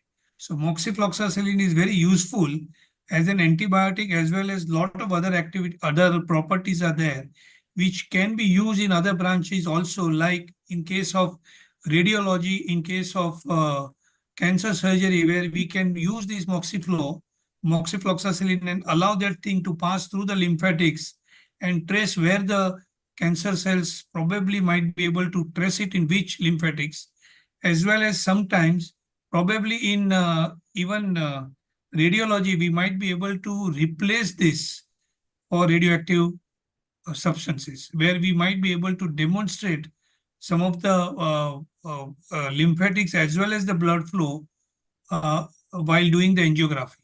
We are working with them, and probably we might be able to get something better for all of us. Thank you, sir. So very nice. Yeah. Very nice innovation, sir. I just have one question: whether our normal moxifloxacin drops can be used, or we have to dilute in that particular No, concentration? now the syringes are available. No, pre-filled syringe by Okay. we can Yes, use this yes. safely. You need not prepare them now. Okay. No, In no, the that is past, fine, sir. Yeah. so Okay, we the can use same that. drops which are available, that only can be used. And can you show the torch slide, sir, which you have shown in the video? That is easily available on Amazon. Yes, it is The easily UV available. I torch. think it is easily available. It is approximately 600 rupees. Only thing you have to use a good batteries. Sir, you go on Amazon and just type the currency detection UV torch. Yes. This is basically Okay. to detect the currency, whether the currency is fake or true. And the 500 rupees currency or 2000 rupees currency can be detected. So with the same torch, just shine it on the cornea and the moxifloxacin glows so beautifully. Is it different from the blue filter light of the slit lamp or a No, microscope? it Yes, doesn't sir. work Yes, like blue sir. filter. So, see, the blue filter wavelength is, cobalt blue filter wavelength is 420 nanometers. So moxifloxacin does not glow at the blue filter. Yes. He even tried the dental blue light, which they use for curing the dental glue. That also doesn't work. We need the currency detection torch. Okay.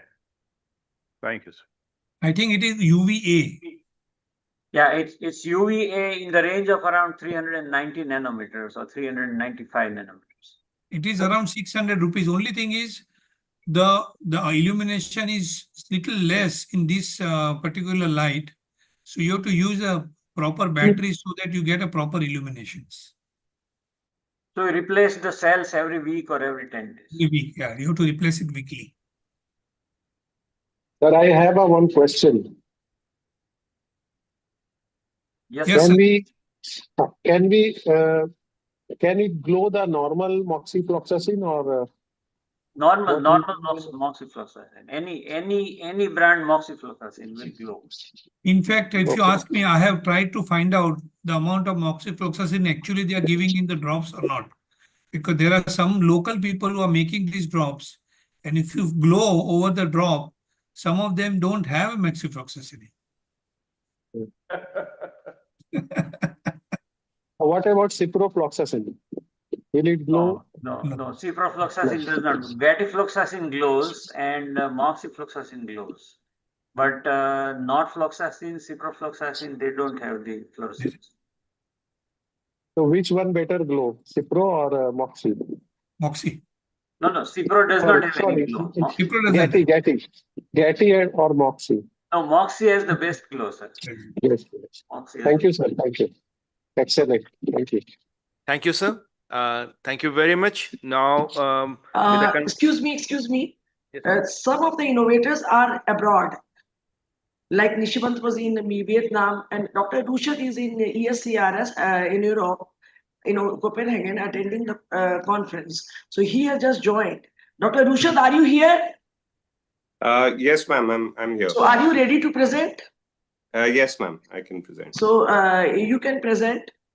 So Sure, over to coordinators. First, please introduce Dr. Rusha Shroff. He is son of Dr. Shroff.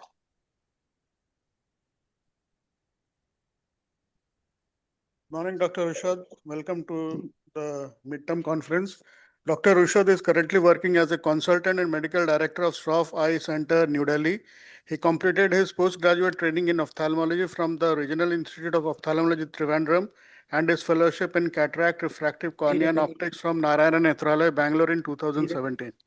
He has 23 publications in peer-reviewed international journals. He has won numerous free paper and video awards at national and international conferences, including the Best Video Award in Cataract Surgery at ACRS and ECRS. He has also won the Best Paper of Session at the ACRS and APA-CRS meetings for his works on ocular surface disease and lenticulate extraction procedure. Kindly continue your talk, Dr. Rushad, please. Thank you, sir. Thank you for that kind introduction. Is the slide visible to everyone? Visible. Amitesh जी नमस्ते.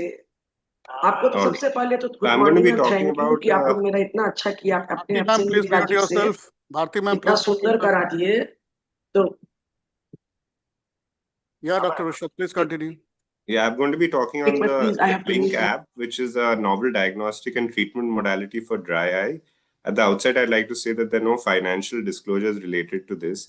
Now, why is this important? Because what we've seen is that things like computer vision syndrome, it can be as high as 95 to 97% in certain populations. So the number of people suffering from dry eye or computer vision syndrome is pretty high all around the world.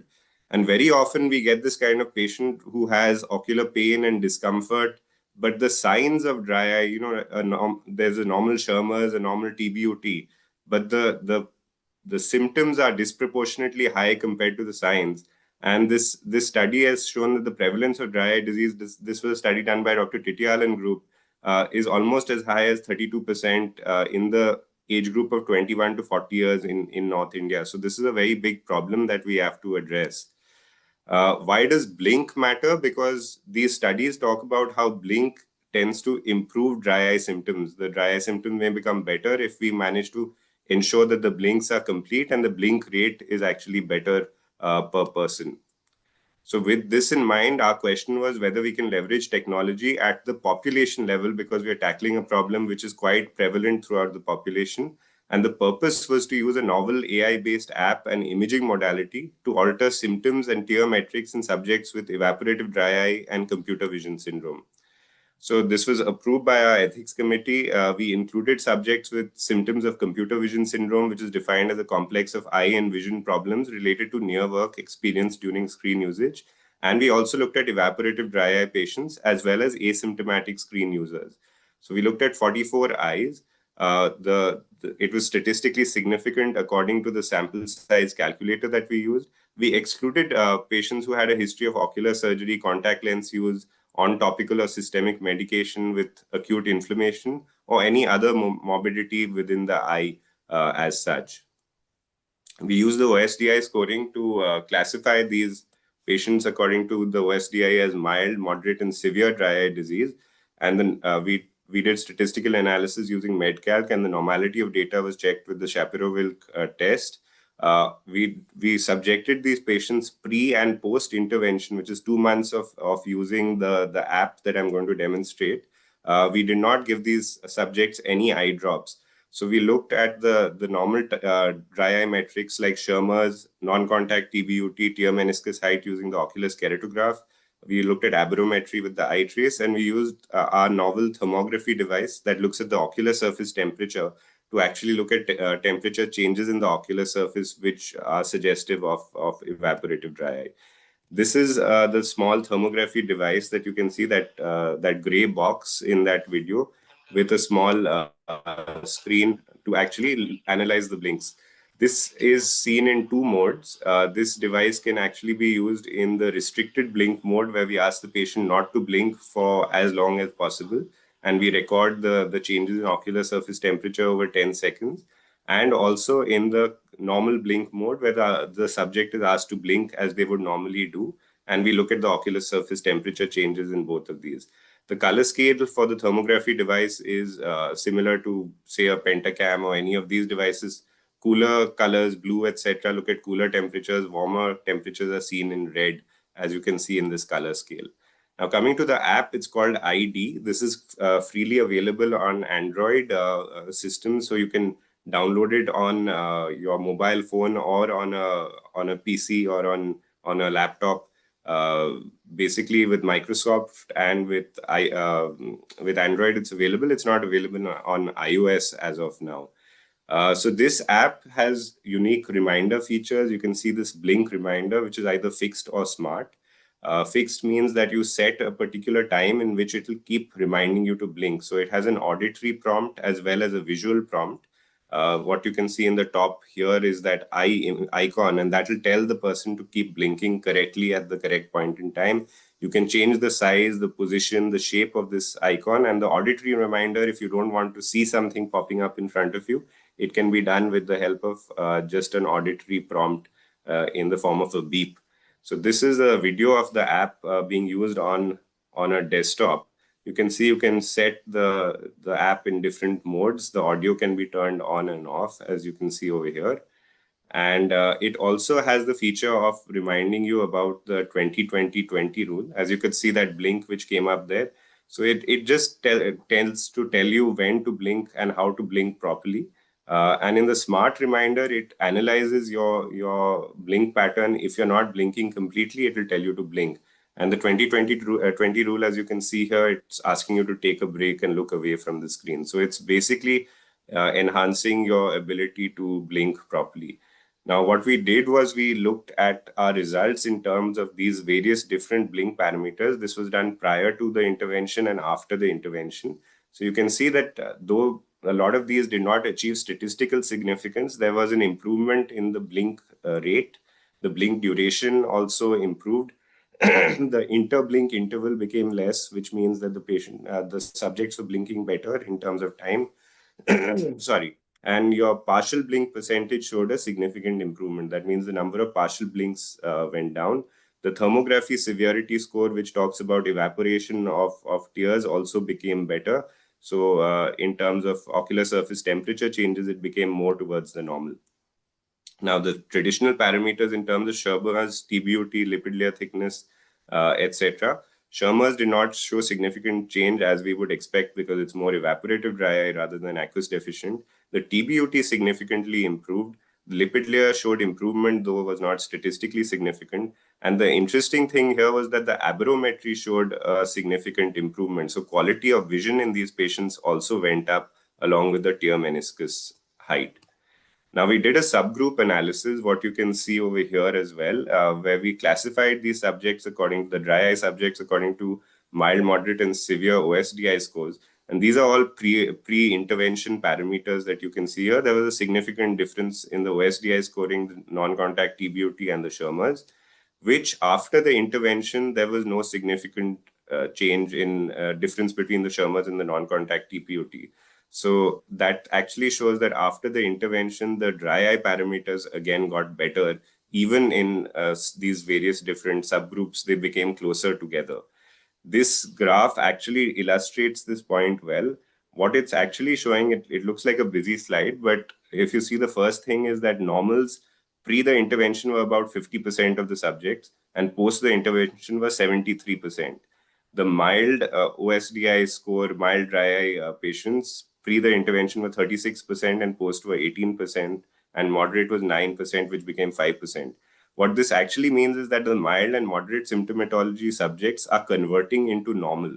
So you're getting a shift of these patients from symptomatic to asymptomatic just by doing proper blink hygiene without using any eye drops or medication as such.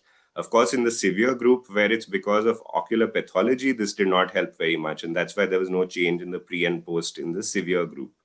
The limitations of our study were, of course, a smaller sample size. This is a pilot study and a shorter follow-up duration, although we are taking care of this by doing a larger study right now. And it's not available on iPhone or on Mac systems as of now. So what was known was that this Osaka study showed that dry eye not only affects the eye, but it has severe effects on the quality of life, like lower exercise levels, lower productivity, lower happiness rating. And just by doing this, by improving digital eye strain symptoms, you can take care of a lot of these issues which are significantly affecting the productivity of subjects.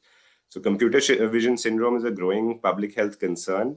What our study adds is that this is a simple and inexpensive tool. The app is freely available for ensuring blink hygiene, improving objective and subjective tear metrics without any pharmacological intervention.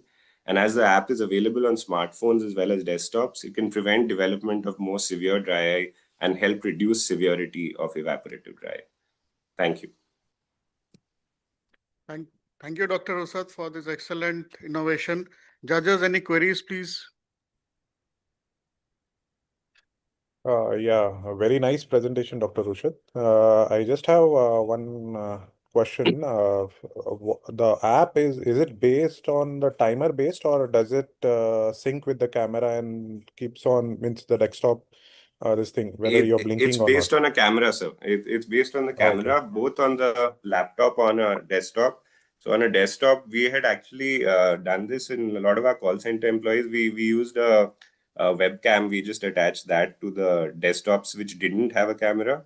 But if there is any camera on the phone or on a laptop, like all our laptops have cameras, so it works based on that. So it's actually analyzing your blink pattern.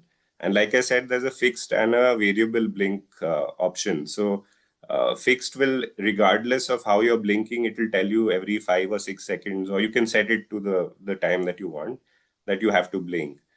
If it's on a variable blink or it's a smart blink mode, what happens is it analyzes whether you're blinking completely or not. So the algorithm basically is told to detect if the two lids are meeting when we blink, the upper and the lower lid. In case they don't, it will still remind you to blink. So it kind of takes care of partial blinks that way. And it won't then prompt you at exactly the same time if it's in a variable or a smart blink mode. Okay, so it will remain open in the background in your mobile or desktop for monitoring your eyes. Yeah. Yes, the only drawback which I have seen so far is it kind of drains battery a little faster on your mobile because it runs, but you can continue to run any app. It's not like you have to keep that on and you won't be able to do anything else. You can continue to do your normal functioning. It will keep running in the background on its own. Okay. No, I was just searching when you're presenting on the apps, this thing, App Store. So it was mentioned that it is not running in the background and like that in the screenshot. So that's why I just asked whether, because for tracking your eyes, it will need to run in the background. It does. Yeah, It runs in the background. I'll see why it doesn't say that, but Okay. yeah, it runs in the background. It has to run. Sure, it's a really nice reminder app. Like we have water reminders to drink water. It is like a blink reminder. Really nice. Yeah, it's a very Congratulations. simple reminder for that. Yeah. Thank you. Thank you. Yeah, so the human beings are now being controlled by the watch and the blinkers and the water drinking and all that. Oh my God, we are being controlled. Yeah. So even the breathing reminders. In the Apple Watch, there's a breathing reminder.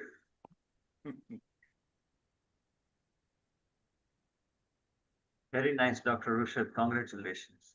Thank you, sir. Thank you. So if there are no queries, we move on. So, Dr. Rushad, again, congratulations on that very apt innovation for this period of high technology and smartphone addiction. So when the camera is on, is it taking a live video or is it clicking pictures occasionally? Is there any privacy issue? What is the method of the pictures? Excellent question. Basically, it is taking a video of your eyes. The data is encrypted so that it's not actually looking at your iris patterns and stuff like that, because we knew that would become a question about privacy and things like that. So it's constantly monitoring every second of your blink. It's in fact monitoring in milliseconds. The amount of data that's generated is quite a lot for each particular moment of how your eye is actually blinking and for the time that it's on. But the data gets encrypted in such a way that you cannot actually use it for identification in any way. So, when the data is being stored on the phone, would the phone storage also be used up along with the battery? No, it's not the storage that's being used up. It's connected to cloud, so it doesn't specifically use up the storage of the phone. It just uses the battery. It's basically because the So camera is it running just continuously. captures and then analyzes and deletes. So it doesn't store it. Okay, perfect. Excellent, excellent. It's very apt for this smartphone era. Yeah, I think it's a simple thing to do, and it's been working very well in terms of just reducing the requirement of eye drops also to a fair extent.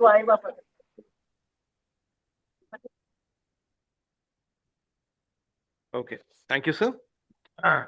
So we now move on to our next presenter.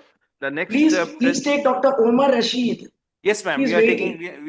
Yes, ma'am. We are taking him. I would like to call Dr. Umar Rashid. He is the medical director at the Perfect Visions Eye Hospital in Srinagar, and he will be talking about his innovation in the corneal dissector for femtoless manual corneal allogenic intrastomal ring segments. So I request Dr. Umar Rashid to start his presentation. Thank you. Good morning, all of you. I hope I am audible. Yes. Yes, you're audible.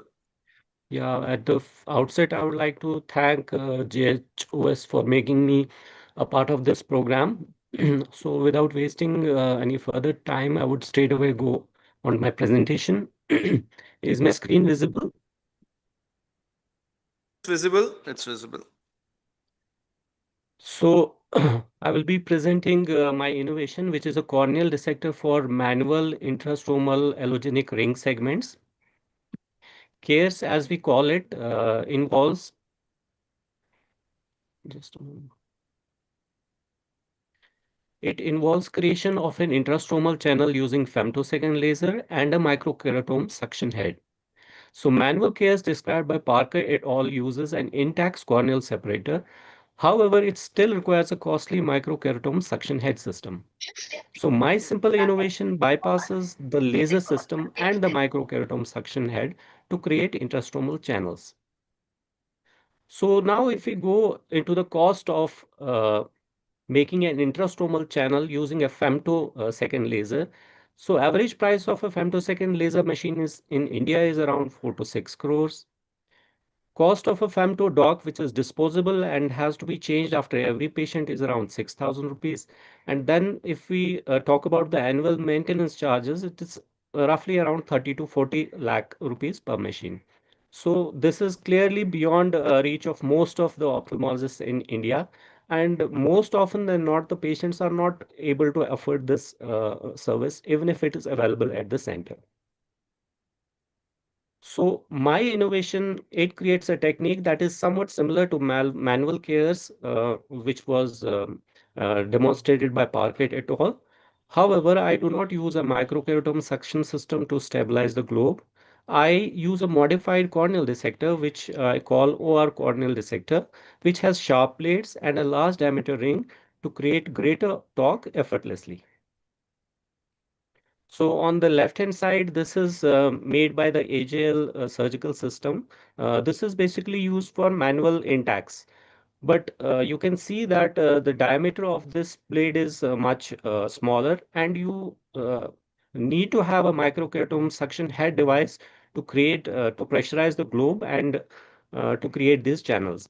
On the right-hand side is my innovation, which does not require any laser, does not require any microkeratome suction head system.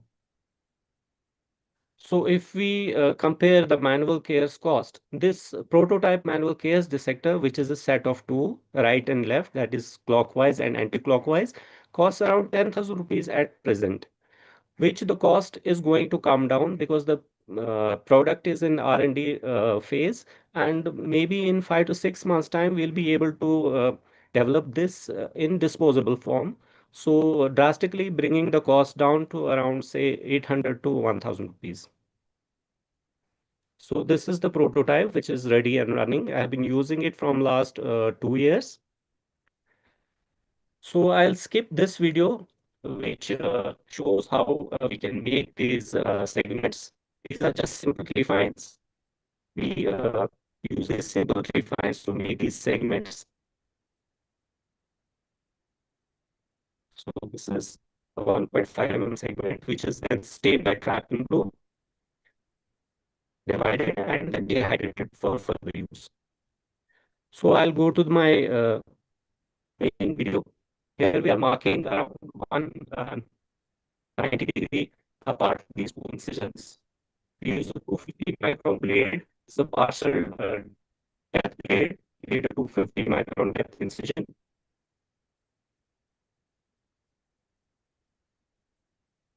So this is the left eye of the patient, and we are planning to implant a segment in inferior temporal part of the eye.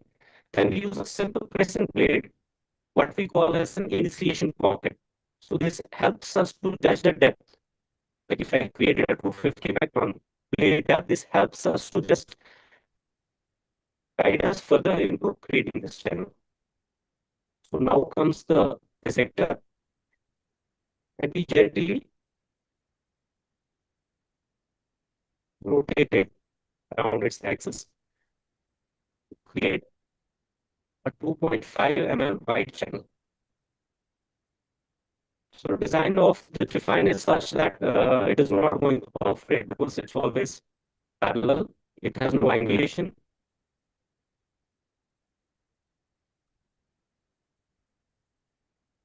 The channel is created. So this is the next video, same patient. We are inserting a previously made stained and dehydrated segment. So these are simple instruments, just a corneal forceps and a reverse Sensky hook.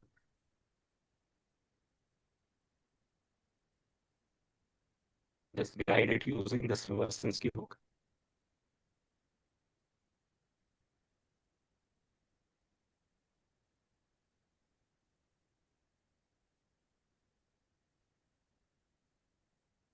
We trim the excess tissue,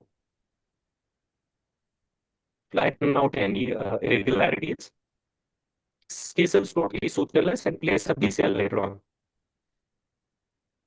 So now we come to the results. These are immediate post-op results. You can see some staining. This is because of the dye. And these are about 2 to 3 weeks later. In some cases, we apply a suture, which we remove after 2 to 3 weeks. And these are the topographic results. Superior, you can see pre-op, the cylinder is around 10.5, which has drastically come down to 4.85. Again, on the left-hand side, this is the pre-op picture, a cylinder of around 7.65, which comes down drastically to around 1.7.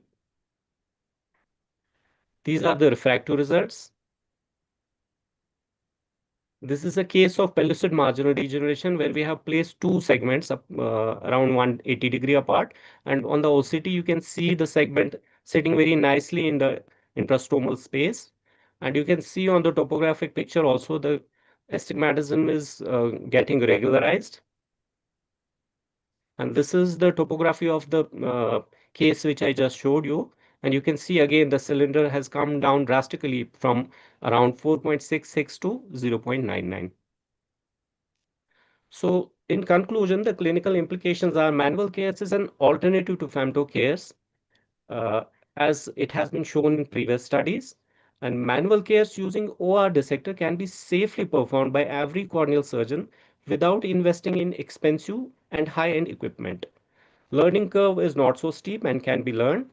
With further modification and refinement in instrumentation and technique, a standard protocol can be formulated to make the procedure more consistent and predictable. Thank you very much. Thank you, Dr. Umar, for your innovative idea. And now I'd last to ask the judges for their queries.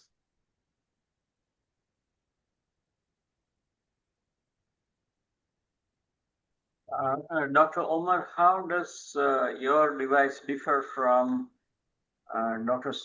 Susan Jacobs' device? Yeah, Dr. Susan always uses a microkeratome suction head to create, because the device that they use, that is basically a separator. It is not sharp. So they have to use a microkeratome suction device like we use in LASIK to pressurize the globe and stabilize. Because with that pressure, with that device, you can just hold the eye and use the other instrument to create a channel. So if you use that device in a non-pressurized eye, you will not be able to create this channel. Here in your case, you have to dissect with the crescent blade, and the Yes. dissection is quite wide. So, is it not going to weaken the cornea? So it is not going to weaken because we are augmenting it with tissue. Because we have created a gap and we are augmenting it with a tissue. So it doesn't cause, because we have almost cases we have been following up now for around 2 years. And same is the principle with femtosecond laser as well, because there also you are creating an incision and you are creating a channel. So basically it is a tissue augmentation that helps in not weakening the cornea. Another question is, why do we need microkeratome? Suppose if I have only the suction ring of the microkeratome and use a phaco machine to create 65 mm vacuum. So basically, I have not used a manual suction creating device. My only concern is I don't know how much pressure I am creating with, maybe if I use a 60 ml syringe or something like that. I'm not sure about. No, I'm asking about phaco machines IA mode. Put the phaco machine in an IA mode and set Yes. pressure to 65 and press the foot pedal full. Yes. And use any microkeratome's ring. I mean, we don't need the whole microkeratome. I'm just asking you this as a possibility. You're right, sir. We could do that, but I think for that we need to maybe enter. We need to enter the AC. I didn't get your question. सुनो ना sir को बोलो No, we don't need to enter the AC. We have to take Dr. Prithvi after this. Okay, fine. We have to take Dr. Prithvi after this. Dr. Prithvi. Yes, Dr. Jagdeep. Dr. Prithvi will be the last innovator. After that, we will take the judges' presentation. Okay, my concern was, while starting the incision, you are making a cut by the crescent blade. The depth has to be measured, and you do not know how deep you are going with the crescent, which is not marked anywhere. Number one. And number two is, while making a tunnel with the crescent blade, so the distance from the center to the periphery, you do not know how far you have gone from the center. And number three is when you have to pull your implant from the other side. So the whole the tunnel has to be complete. So probably you'll have to go through the other end also. Could you please clarify on that? Yeah, so normally in case of larger tunnels, so I'll come to the question number 3 first. In case of larger tunnels, which are more than 120 arc length, we usually make 2 incisions so that we can push as well as pull. Through one incision, we can push using a reverse sense key, and the other incision we can use to pull the KS channel. So coming to the question of when you're making a tunnel using a crescent blade, the initial incision that we make is only 250 micron depth. So we usually do not take cases less than say 350 microns. So if the minimum point is less than 350 microns, we usually don't take those cases for manual KS. So when we are making a 250 micron depth, you are surely not going to perforate. And the angulation of the instrument is such that it is never going to perforate because it always remains parallel to the iris.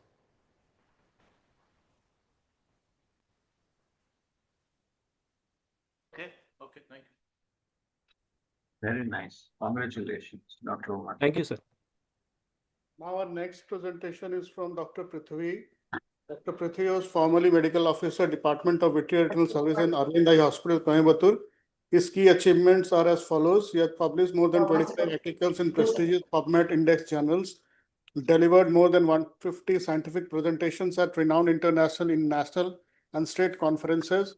He has led instruction courses as chief instructor at AIOS, KSOS, co-instructor in APOA, YOSI, TNOA, and workshops mentoring future generation of ophthalmologists.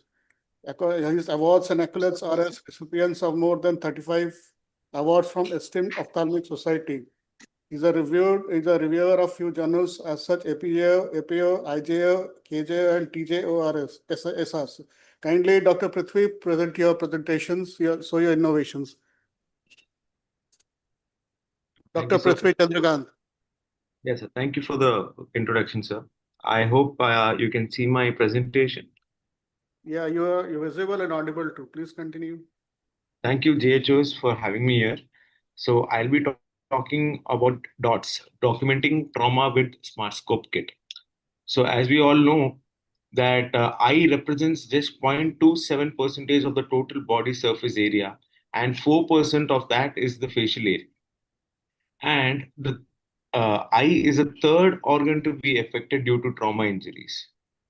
So when this happens, it is a major cause of visual morbidity, and the incidence is very high in developing countries such as India. So it becomes very important for us because the global annual incidence of the ocular trauma is around 55 million, and worldwide blindness due to this is 1.6 million. So how is it, how can we, what is the important thing that we have to do in ocular injury is medical history, one thing, the examination, which is the utmost importance, and then the management. So when all these things are very important, some few things which needs is we need documentation. And documentation because we need to plan our treatment, we need to counsel the patient about the prognosis, and you need it for teaching. And also one of the most important thing during ocular trauma case is for the medico-legal aspect. And so the problems right now is that we use paper medical records, which is disorganized, illegible, confusing, and EMR, which is time consuming, inconclusive, and inaccessible and expensive. And there are multiple articles suggesting that we need to go into photo documentation. That is the most important thing that we need to do right now. But in our clinical practice, in most of the clinical practice in our country, we don't really have something for photo documentation because it is expensive, because there is no accessibility, availability is less, it is very bulky, portability is an issue, and it is not very handy. That's where we come in with the Smart Scope Kit. So this Smart Scope Kit is a must for every ophthalmologist. And this is something very innovative because it is very frugal, because you can do it yourself. You don't really require to depend on any instrument as such. You can make it yourself. So how can we do it? So one thing is for visual acuity examination, you can use the Eye Handbook application, which is free of cost in both Android and iPhone platforms, with which you can use it to test vision tests. You can use Ansler Grid, you can use color vision test. Everything is there for free in this particular app. The second thing which you need is the trial frame, the pinhole, the occluder, and a +10 diopter lens, just for documenting the visual acuity. The next one are the investigations. So investigation, few small things, that is BP apparatus, torch, pulse oximeter, glucometer, dilating and anesthetic drops, syringing cannula, and these are the other things: forceps, sterile 26 gauge needles, sterile slides, wipes, fluorescent strips.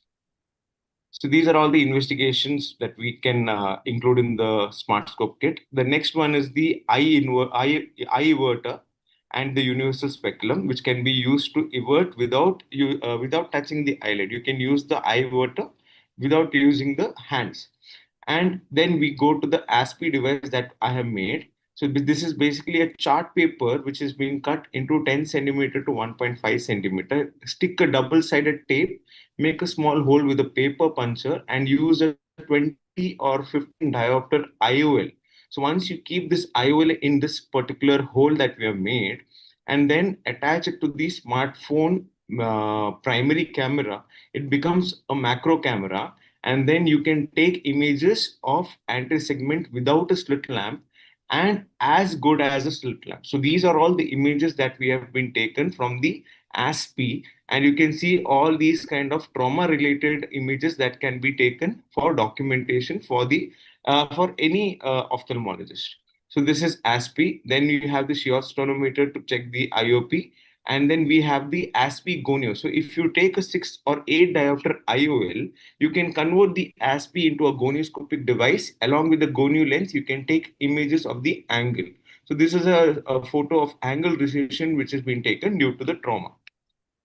So this is another IOL scope where you can use this. This is just for information that we can use IOL scope for 430 IOLs which are stuck one upon the other on top of a smartphone, and then this can be used to take images of the parasites and other microorganisms. Then you have the Scooby-Doo, where you have a cobalt filter also attached to the ASPE, which will coincide with the flashlight, and this will help us to do the fluorescent staining of the eye.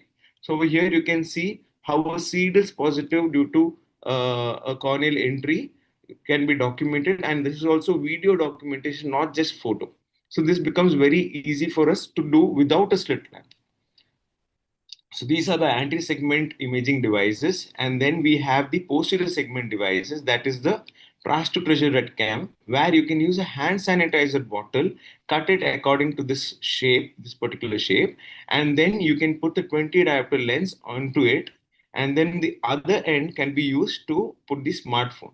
So once you've done that, you can take images of the posterior segment, and you can take without a posterior segment imaging device, and all these are the pictures that we took of the trauma related posterior segment images that can be taken by this particular thing.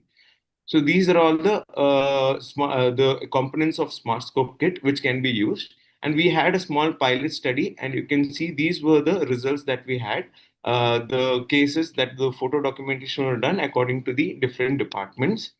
And so this is an effective kit for documentation of trauma-related findings in places where photo documentation were not done.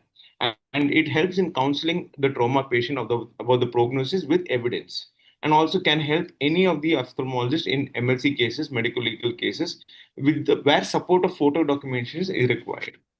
And this is a new age innovative do-it-yourself comprehensive kit, which can image finding ranging from anterior to posterior segment.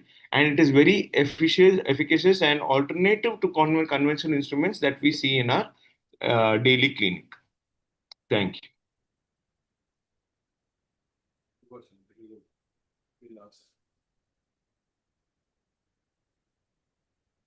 Thank you, sir, for the presentation. Judges, any questions, please?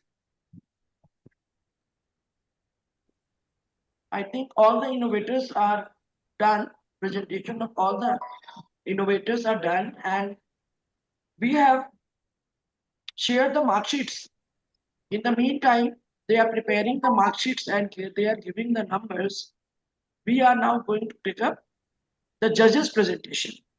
So over to the coordinators for introduction of our 4 judges, Dr. Jagdeep Kakadia, Dr. Kunal Mandelik, Dr. John Davis Akara, and Dr. Rajesh Ha. Please introduce them, or you will do one by one. We'll be doing one by one, ma'am. Okay, so one by one, you take up first, start with Dr. Jagdeep Kakadia, his senior most. Yes, one by one. Of course, ma'am, of course. So it's my privilege to introduce Dr. Jagdeep M. Kakadia.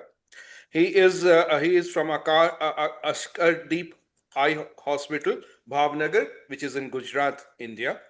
His professional career and work experience involves he is in solo private practice since 1989 at Bhavnagar. He has performed more than 65,000 cataract and IOL surgeries, more than 5,000 anti-glaucoma surgeries, more than 5,000 pterygium surgeries, 500 dropless keratoplasties. He has done custom LASIK, exclusive surface ablation in more than 10,000 plus eyes. He specialized in dropless cataract surgeries also. Among his award, he has received Dr. Daljit Singh Innovation Award in 2023 by ISM SICS and Dr. Arun Mathur Oration Award in 2023. He has also received Newton in Ophthalmology Award. That was the Think Under the Apple Tree Award in 2019. He has got 10 State Orations Award. His innovations include Autofocus Pro IOL, which is a ringless progressive IOL, Omni Glow stereo coaxial illumination devices, which many cataract surgeons are using these days.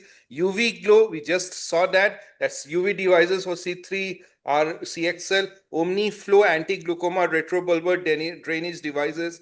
Omni Flow Supra, which is suprachoroidal shunt for glaucoma drainage. Terigo, a special large BCL for sutures and glue-free pterygium surgeries. Stila Flow, which is an autoclaval and reusable cassette and tubing for Boscanlon Stellaris machine. Moxiglow that we saw today, a device to really see the presence of moxifloxacin. And Lazorex, which is a laser-based toric axis marker.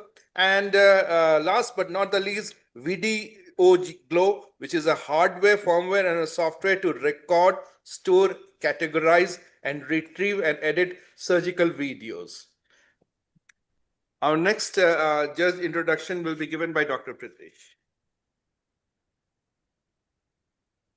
Good morning, sir. I'm introducing Dr. Kunal Mandlik. He is a senior consultant, cornea and refractive surgery. He is the Deputy Director, Arvind Eye Hospital Eye Bank at Arvind Eye Hospital, Pondicherry, Joint Treasurer, Pondicherry Ophthalmic Association, Innovation Lab in charge at Arvind Eye Hospital, Pondicherry, Fellow of American College of Surgeons, FACS, International Training in Corneal Lamellar Surgeries and Eye Banking at University of Iowa, United States, University of Illinois, Chicago, United States, University of California, Los Angeles, United States. Wide surgical exposure to more than 25,000 surgeries in the specialty of cataract, corneal transplant, and refractive surgeries. Next, Dr. Kunal Mandlik. So I have a request. I have a request. So I got the mark sheet from Dr. Kunal Mandali and from Dr. Rajesh R. I have to receive the mark sheet from Dr. John Davis Akara and Jagdeep Kakadia sir. I have received from two judges, yes, Jagdeep Kakadia sir and John Davis Akara have to send. I'm sending you in 3-4 minutes. After you finish your presentation, sir. Okay. Thank you. Okay. Continuing regarding Dr. Kunal Mandlik, he has received Best Innovator Awards in AIS 2023, International Heroes of India Award at AIOC 2024, International Rising Star Award and Research Excellence Award at YOSICON 2025. Received AAO Host on Ophthalmologist Grant for AAO 2024. He was a faculty speaker in many instruction courses, surgical instructor at national and international conferences, including American Academy of Ophthalmology, Asia Pacific Association of Ophthalmology. He is the organizing ophthalmology hackathon at Arvind Eye Hospital since 2020 to solve different ophthalmological problem statements.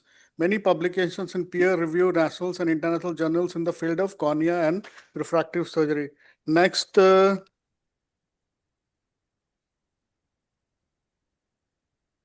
Thank you, Dr. Pritish, for that introduction. Now, I'll be introducing our final judge. The third judge, is Dr. John Davis Akara. Now, sir comes from a very beautiful state of Kerala. He is a glaucoma and a cataract and a refractive surgeon at West End Eye Hospital, Kochi, and also looking after the Chaitanya Eye Institute, Kochi in Kerala. His innovations include John does foldable fundus scope, which is an ultra-portable smartphone fundus camera. Now, fundus cameras are expensive and bulky equipment and not available to most ophthalmologists. Dr. John Davis Akara has designed and made a smartphone fundus camera which can be folded and fits in one's pocket. This patented innovation is currently being incubated at LVPI Startup Incubator after winning a startup challenge and aims to produce a very affordable device costing less than 20,000 that can be used by every ophthalmologist. His other important innovations include designing 3D printed glaucoma drainage devices, MIGS, and cataract surgery instruments. Using the technique of 3D printing by John Davis Sakara has produced a few innovations. One is a 3D printed glaucoma drainage device, which currently is used for a wet lab practice. Another is models of MIGS devices like Cahook's dual blade and iStent. These are mainly for teaching purposes. And another is a drug-eluting lacrimal punctum plug. Yet another is a model of various surgical instruments like CTR, BHEX, phacoprobe, and chopper. Another innovation is a large-size model of eye with cataract to demonstrate steps of phacoemulsification with the help of Dr. Rohit Rao. That was about Dr. John Davis Akara.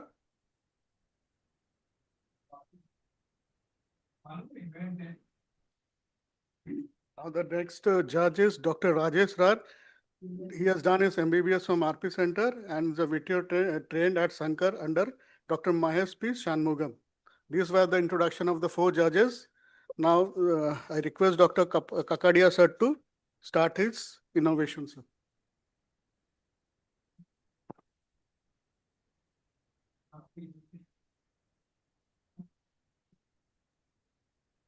Okay, thank you so much, Jharkhand Ophthalmic Society. Is my screen visible? Yes, it's visible. Okay. It's visible. Right. So I'll start my presentation on laser axis.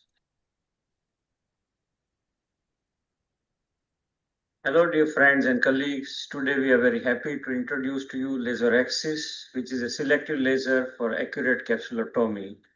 These 2 geniuses are source of our inspiration for this work. We do have financial interest in laser axis. You all know about our invention of OmniGlow. OmniGlow can convert any normal surgical microscope into a high-end stereocoaxial microscope. Laser axis is the laser avatar of OmniGlow, which can be attached to the bottom of any big, burly, heavy standard surgical microscope. Laser axis can perform round or oval capsular axis. These are our early stage experiments on grapes. Every time we get nice free cut, first we have to stain anterior capsule with brilliant blue dye of any good pharma company. Please don't worry, BBG dye is very safe for corneal endothelium and iris. In fact, it is safer than trypan blue. After staining the capsule and filling the chamber with visco, we stabilize the eye with a suction ring and focus the laser with 2 red dots on the capsule.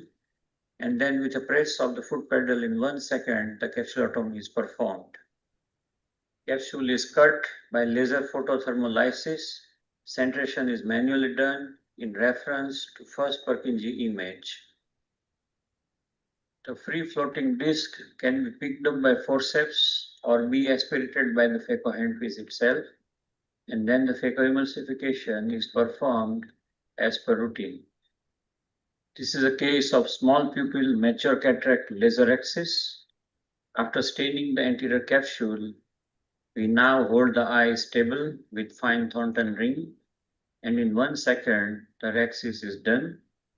The green tone during axis is due to the automatic laser filter coming in and then going out.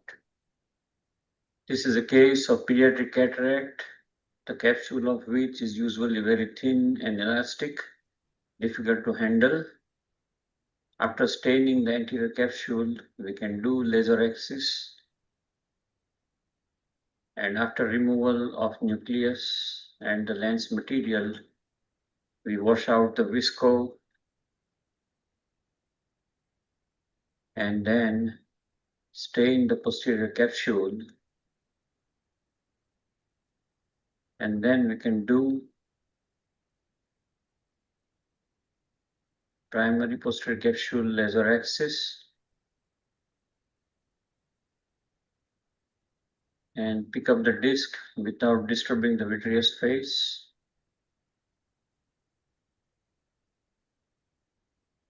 And now we can inject the IOL of our choice, Here, this is a 3-piece IOL going in the bag.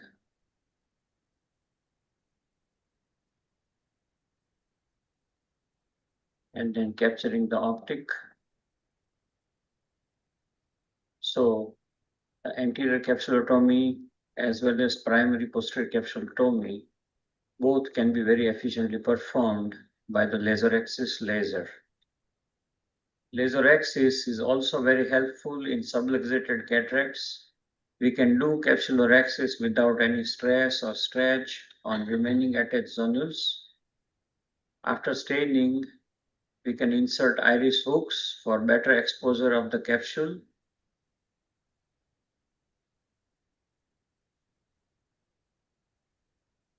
And after the laser axis is done, because rim margins are so strong, we can fearlessly insert capsular hooks also to bring the bag to the center.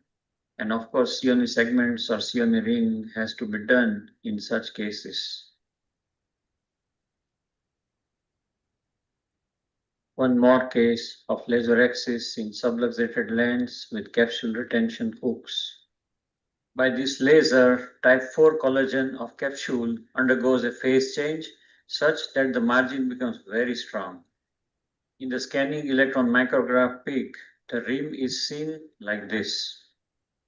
When we cut a thin plastic sheet with laser, same type of strengthening and reinforcing coagulation occurs at the cut edges of the plastic. Capsular margins are so strong that they can be stretched up to 10 millimeters without breaking.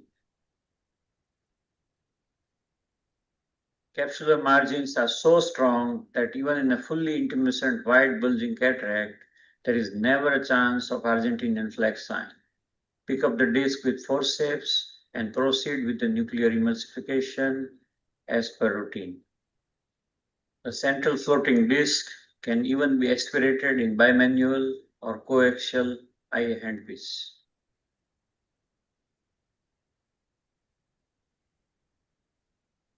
Thanks to biophysics of laser axis, it is impossible to get renegade axis not only in wide bulging cataracts, but even in high hyperopic eyes with shallow anterior chamber or positive vitreous pressure. This is a case of a fully mature cataract with anterior subcapsular fibrosis band. After staining, the laser axis is performed.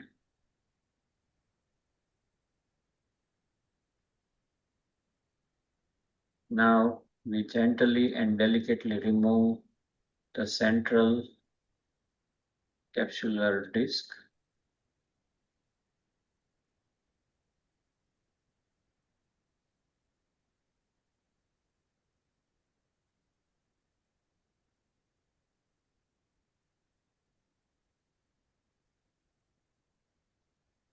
And then we can remove the fibrotic band. Capsular margins are so strong that we are never worried about the margins getting broken. Thickened, coagulated, and corrugated rim margin is distinctly visible like this. 1 year post-op pictures. These are the current specifications of laser axis. There was no epithelial or stromal burns observed, no additional corneal endothelial cell loss due to laser, no renegade rhexis in any case, no incomplete rhexis in any case, and no margin tear during phacoemulsification in any case. We are also working to include image-guided eye tracking in laser axis so we can get accurate centration in each and every case, so we can achieve a perfect overlap in all cases, monofocal, toric, or multifocal. Our hopeful desire is also to develop a tori-smart laser axis in future, which will leave tiny tags of anterior capsule inwards at the desired axis of toric IOL placement, so that we can do rhexis without any mental stress, with a smile on our face every time in every case. A point to ponder, not just for today, but forever. We all are created to create because the Creator lives within us. Thank you, Jharkhand Ophthalmic Society in general, and Dr. Bharti Kashyap in particular for inviting me to present this video here. And thank you all for your kind attention to laser axis, the future of anterior and primary posterior capsulotomy.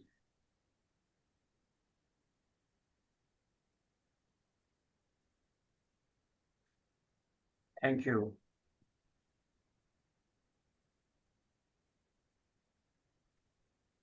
I thought, sir, I'm going through a magical show. Thank you, sir. Fantastic, sir. Could you please go into little detail, because if where are you focusing your laser, to the anterior capsule surface, or in the capsule stroma, or behind the capsule, until what is the the depth of the cut? So because when you are dealing with a very hypermature cataract, the moment the capsule is cut, the capsule collapses, and the margin of this capsule, they become irregular, so they do not remain in the focus anymore. So what happens then? Very inquisitive, sir. Could you please it will be hello. very nice if you could explain these things. Yes, sir. So the laser focus. Dr. Bharti, madam, please mute yourself. We are being interrupted. Sorry, but it's true. Sir, please go ahead. So the laser is focused at the anterior capsule, and the depth of focus of the laser is plus or minus 200 microns than the anterior capsule.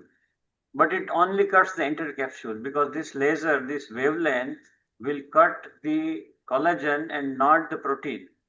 So it does not cut the lens fibers, it just cuts the anterior capsule.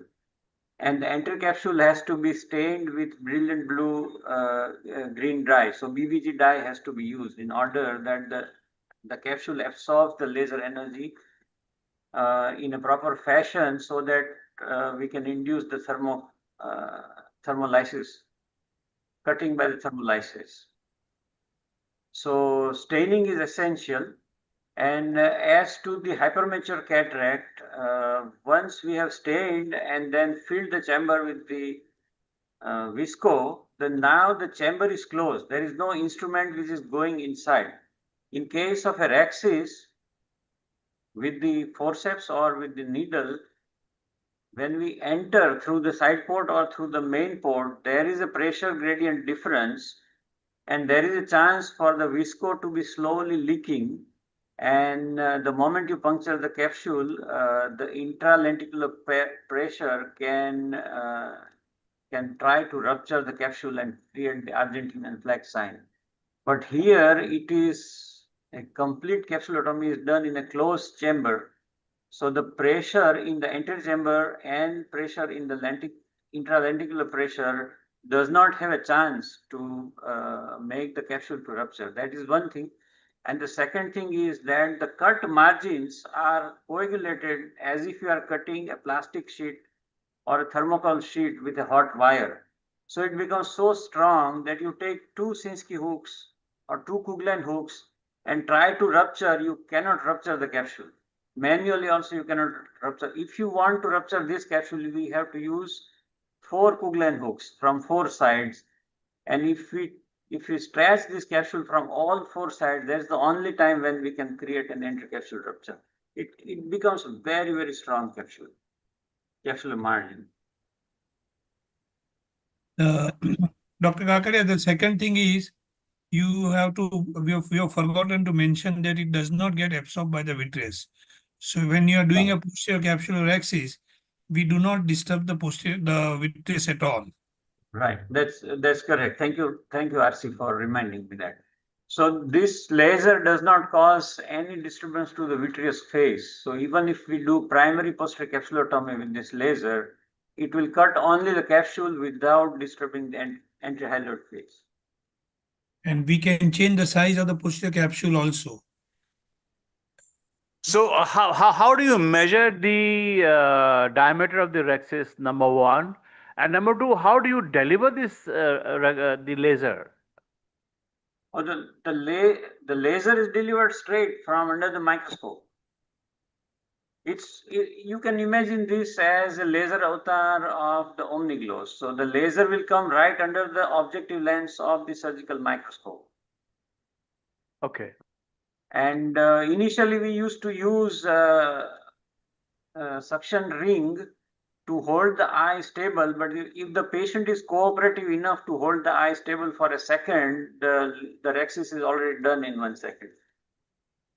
Do you have to adjust the strength of the laser? I mean, suppose if the capsule is fibrous or thick, or sometimes there are many a times you get the subcapsular fibrosis with a little bit of corrugations. Do you adjust anything anywhere for this? No, the subcapsular fibrosis does not get cut by the laser, but the capsule gets cut by the laser because capsule is in front of the subcapsular fibrotic band. So we don't need to adjust the laser. Of course, so far we have not done any membranous cataract, pediatric membranous cataract. So I don't know about the pediatric membranous cataract, how much the laser power I'll need. But for all the other cases, the laser power we need is about 3 watts. Sir, I have one question. So what laser are you using for that? Means like in femtorexis, we use femto laser. What frequency and... Oh, this is a visible laser. This is a Okay, 630. It's a visible laser. And for as you said in posterior, to do posterior capsular access, do we have to stain the posterior capsule again with the brilliant blue? No, yes. You have to wash out all the visco after you have removed the cataract and all the cortical fibers. Then we go back, inject the air, stain the posterior capsule, and then only cut.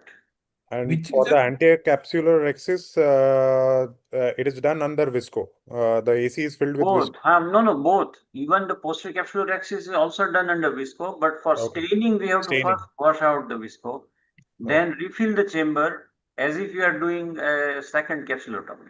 And this laser access device, can it be placed, because we are using your OmniGlow devices also. So Right. in Arvind, so can the both devices be used and fixed together, or how? Yes. So eventually, when the laser axis will come, the OmniGlow will be taken back, and this will be OmniGlow come laser.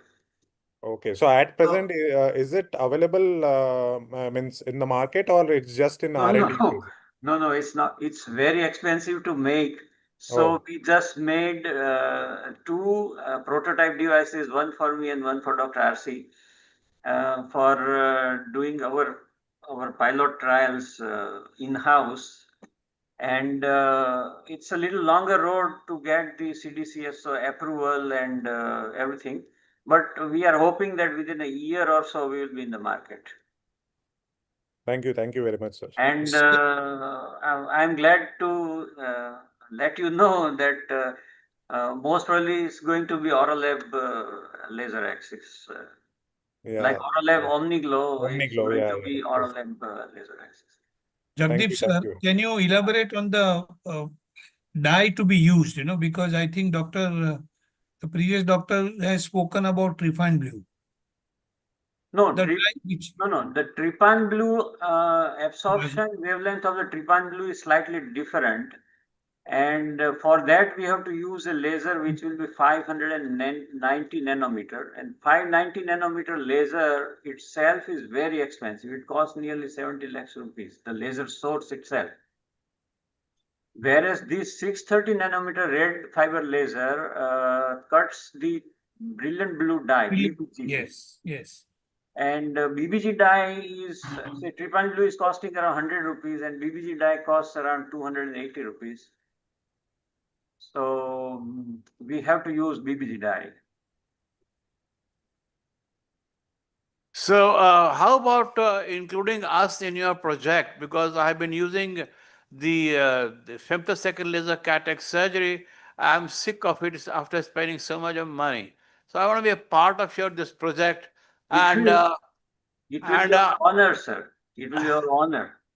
And what will the marketing cost at the time when it's all produced? Approximate cost. I know it's very expensive and getting it done.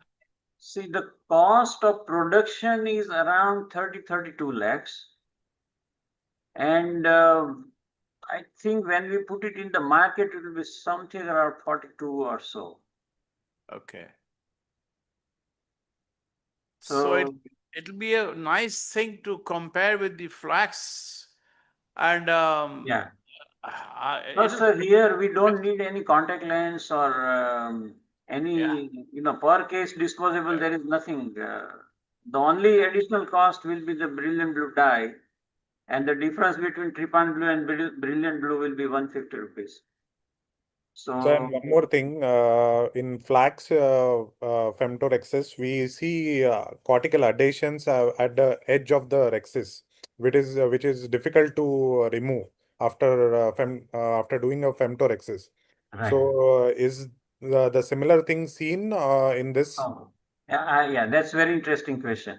Because in case of flax, the laser goes 300 microns down and it cuts the cortical fibers also. So you don't have the tags to easily engage it into the suction port of the irrigation aspiration handpiece. But here, this laser cuts only the capsule. So the epinucleus and the anterior cortex remains as is. So once the capsulotomy is done, the entire procedure is as good as a manual phacoemulsification and manual eye. So we have enough length of tags of the fibers to get it engaged into the aspiration port. So that difficulty is not with this. And also the femtosecond rexis is actually a can opener rexis. To be, if you go on electron microscope, it is like a postal stamp border. There are multiple holes, and it takes 2 turns, and the second turn is slightly off by 1 degree or so it cuts the bridges. But still, it is always like a postal stamp border with tiny holes. So there is a chance of a radial extension sometimes in case of the femtorexis. But here, with this is a laser thermolytic cutting. So there is absolutely no chance. You take 2 Kuglen hooks and stretch it from one end of the anterior chamber to the other end of the anterior chamber, it will not break. If you want to break it, you have to use 3 or 4 Kuglen hooks. Then only you can break it. Very true, sir. Very true, because they are basically micro capsulotomies. Yeah, capsulotomies. And they are very fragile. If you have to go behind the capsule, sometimes it many a times it gives way and it is the extension. But what you're showing, that is because of thermal, and the margin gets probably a little bit of coagulated and makes it a little stronger. This is fantastic. This is fantastic. And plus, sir, we don't need a separate machine or a separate room for doing capsulotomy. In case of femto, if I just want to do capsulotomy with a femto, I'll need another machine and another table. Whereas here, this is integrated under the microscope. So your workflow remains exactly same as your normal cell. Only thing is, instead of using needle or forceps, we are using the laser to cut. Magic, sir. Magic. Thank you, sir. Kakade, sir. Yes, sir. Yes. Can you elaborate on the size of the rexis which you can do it with this? Sir, posterior. Kashyap, sir, this is very interesting question by Dr. Ramesh. Sir, this is one of the simplest laser to build, actually. I just have to tell my laser to write an O and the font size. So if I tell the laser to write a 4 mm O, it will write a 4 mm O. If I tell the laser to write 5 mm O, it will write 5 mm O. So, and that whole thing is controlled by a laptop. And if I ask the laser to write a 0, it will write an oval capsule. And if I tell that I want the 0 to be horizontal, then it will make a horizontally oval capsule. if I write that I want a vertically placed 0, then it will make a vertically oval capsule. So in fact, if I want a heart-shaped capsulotomy, that is also possible. If I want a diamond-shaped capsulotomy, that is also possible. Whatever you wish. It's just we have to tell the laser that you write. It's basically a marking laser. But I'm sure these flex people are out of the market. Out of the market, sir. Out of the market. Thank you so much, sir. Our next speaker is Dr. Kunal Mandalik. Please introduce our guest faculty coordinators, please. Madam, a request. I would have to leave in another 10 minutes. Dr. John speaking. Is it possible that I present now, ma'am? So, Dr. Kunal, can we take Dr. John Devi Sakara? Yeah, sure. No problem. No issue. Thank you, Dr. Kunal. Sure, madam. Thank you so much, ma'am. Is my screen visible? Yes, sir. Okay. So I'm Dr. John, and I'm going to be talking about my first 3D prints. So I'm in Cochin, Western Hospital and Chaitanya Eye Hospital. I got into 3D printing while I was in Arvind, and it became a magic box. So I'll just show you some of the things I have made with that. This is a 3D model of an eye. So that is one of the things I was able to make. This is an article about all the things which are possible in ophthalmology with 3D printing. So let's go to the first one, which is the eye drop guide. So eye drop guide is a helping tool for patients to align their eye drops into the eye. So this was one of the 3D models which we printed. And if you see this on the right side, the 3D model is seen here. And the bottle is put into the 3D model and placed into the patient's eye. If you scan this QR code, you will get the video of the development of that. Please. Next, let's go to the punctal plug which I designed. The punctal plug is a very small model. So to get that, you cannot use a regular 3D printing of the plastic-based filament deposition modeling. You have to use resin 3D printing. On the right side here, you can see the resin 3D printed on the punctal plug on the tip of a needle. And then you have the video and the 3D models here. And if you see here, the next one here is a glaucoma drainage.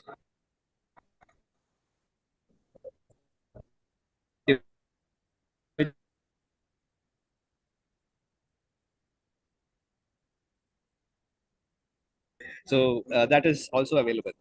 Then I am going to MIGS. So I'm a glaucoma specialist. So MIGS implants and instruments are another set of 3D models which I designed.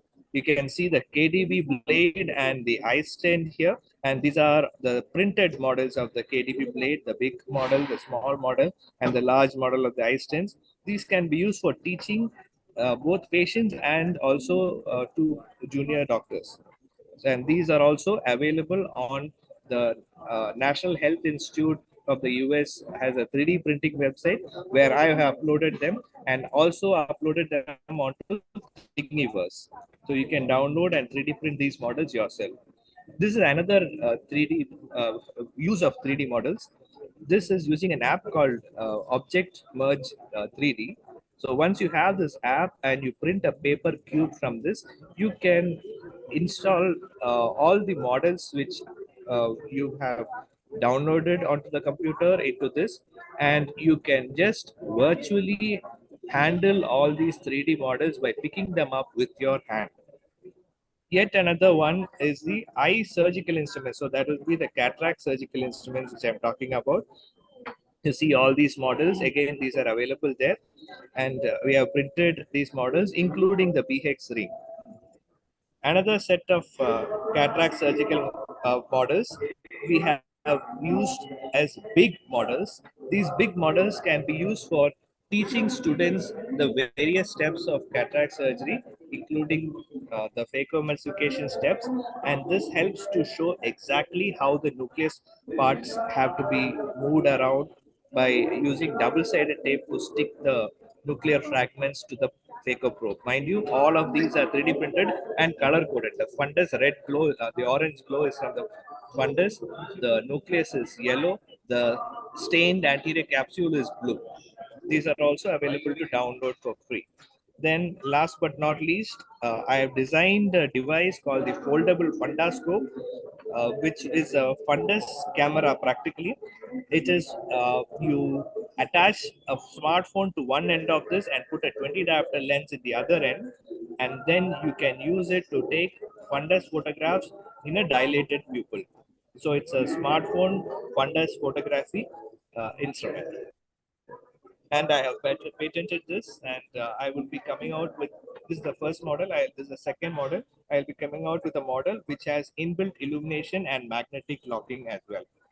So this is what I won an award startup challenge for in Hyderabad. And yeah, thank you for listening. I hope I have inspired some of the innovators and many others to take up 3D printing to build their innovations. Thank you.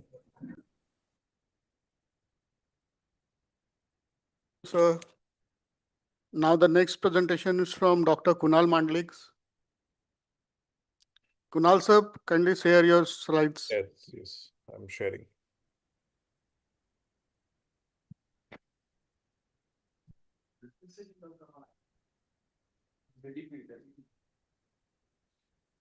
Are my slides visible? Yes, sir, you're visible and audible too. Yes, so I'll be speaking on our journey of hackathon at Arvind Hospital, Pondicherry. So basically, we started our hackathon journey back in 2020, when during the COVID times, when we were free, we had a lot of time with us. So we were thinking what to do with it. Then our Chief Medical Officer, Dr. Venkatesh, came about solving our own issues, our own problems, what we were facing in our OPDs and OTs. So how to go about that? Then that time we thought of having an hackathons year at Arvind Pondicherry.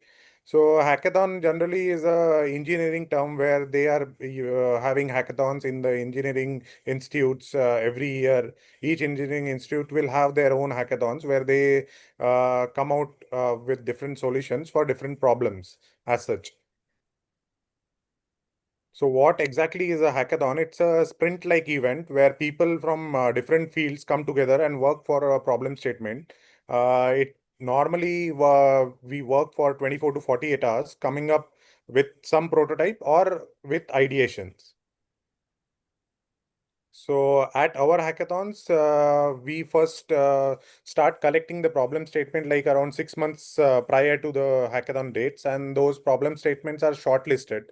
Then we have to have teams for the problem statement. So each team will have around 2 to 3 ophthalmologists, and as we have MOUs with different engineering institutes like IIT Hyderabad, VIT and all, and private companies. So we have technical team experts in each team, like 2 engineering students will be there in each team. So then after that, after the teams are assigned, we assign one problem to each team, and they work for 24 to 48 hours continuously. And then they either build a prototype in those 2 days and present it on the last day, where we have the grand prizes for the top 3 winners. And either they build a prototype or they come up with an idea to go about in future. So here we have a short video about our hackathons. You can have a look at it.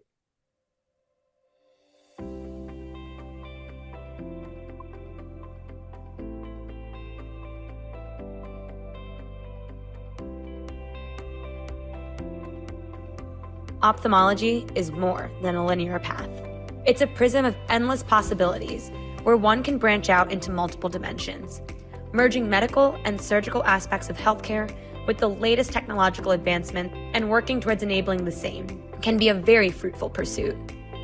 Visionaries like Charles Kelman, the father of phacoemulsification, have brought in foreign concepts to revolutionize eye care while bringing light to millions of eyes.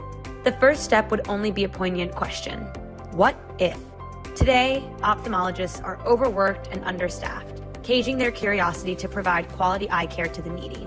Let's look at Dr. Akshay, an ophthalmologist fresh out of residency, curious to go beyond the routine curriculum. On the hunt for a fellowship program that suits him, he comes upon Aravind Eye Hospital, Pondicherry. He applies for a short observational stint here, eager to know firsthand about the work culture he's heard of. Aravind, given its scale and pursuit of its purpose, continually encounters challenges. One of its founding values is to always find a way to provide care regardless of people's ability to pay. Innovation with wide participation from within and outside is one of the engines that propels Aravind. All such emerging insights and solutions are then transparently shared through Lions Aravind Institute of Community Ophthalmology to help others provide effective eye care, thus help eliminate needless blindness worldwide. Walking onto our expansive campus, he's guided towards the Chief Medical Officer, Dr. Venkatesh's room, where he shares his viewpoints, interests, expectations, and concerns. The eagerness in him is seen, and the Chief has a knowing smile on his face when asking Akshay to take a walk around our facility, interact with the staff, and then return. Hello Akshay, let me guide you through our facility.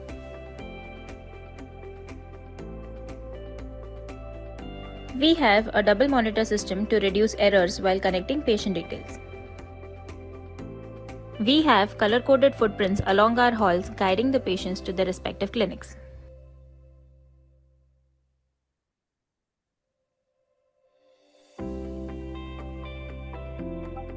In the OPD, we have the eye opener to help with lid opening and retraction. We also have the eye verter to help with easy non-contact lid eversion.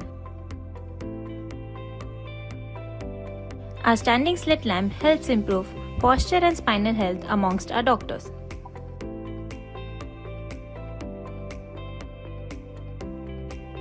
Let me now take you to our operating theatre and the area for administering subtenous anesthesia. Here we have LumiZoom, where the user gets better magnification and clarity for providing easier blocks.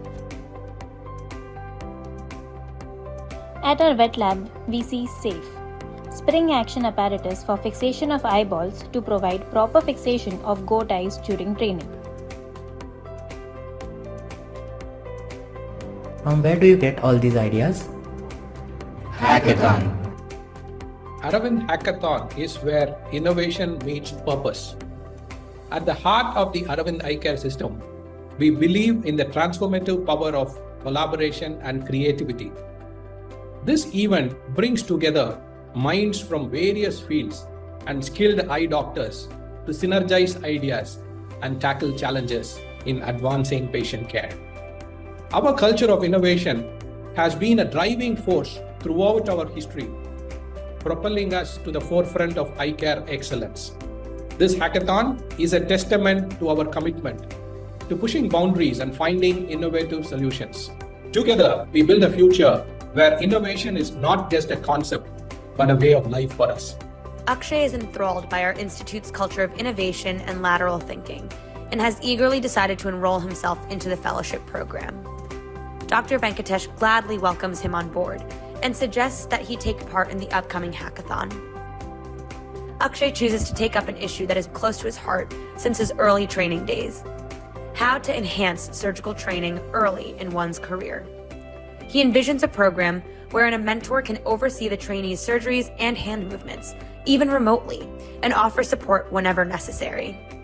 Through the hackathon, with the support of his team, Akshay came up with Golf, GoPro Operations Live on Facebook, clubbed with hand movement recordings. This was to aid surgeons with learnings in their first few surgeries. The feasibility and reproducibility take the stalwarts by surprise, and they are eager to implement the same in their systems. Akshay is overjoyed that he's provided a solution that will help improve training programs across facilities. I'm Dr. Satya, a pediatric ophthalmologist, and this was the third hackathon I went to. So I've been working on problems related to squint evaluation, and to me it was an eye-opener on how quickly engineering students could understand squint evaluation and all that is involved in the process. This is something doctors struggle with. So they came up with solutions that was way beyond what our problem statement described. So working with like-minded doctors and engineering students has truly broadened my thinking and given me a bigger horizon on what is possible.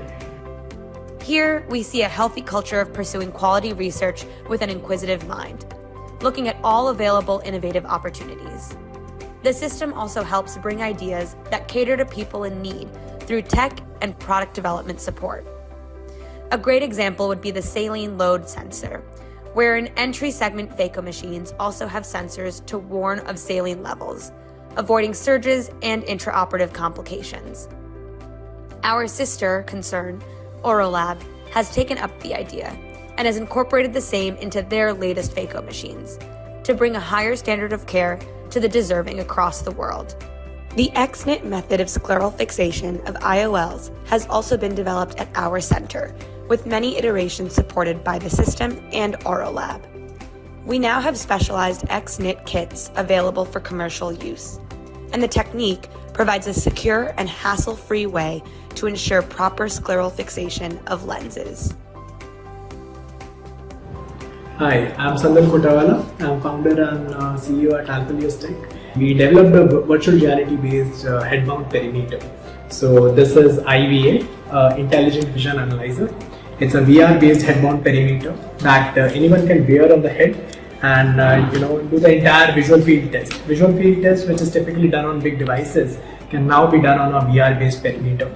And Arvind has always been our support. Arvind has helped us throughout the journey, not just in developing the product, but in development, in clinical testing and validation, as well as to help us to launch into the market.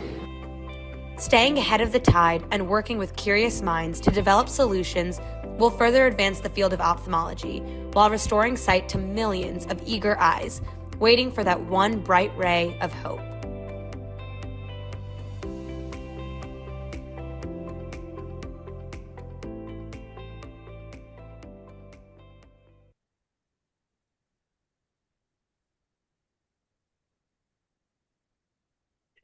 Thank you all. So I'll finish my presentation over here. Yeah, thank you, sir.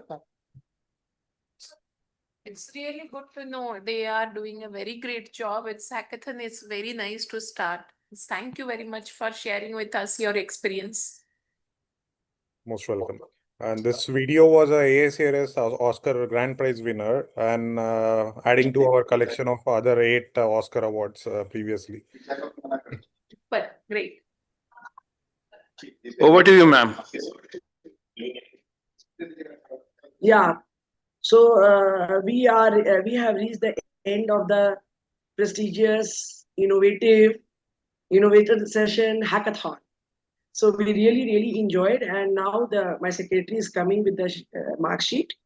The mark sheet they have sent to the coordinator room.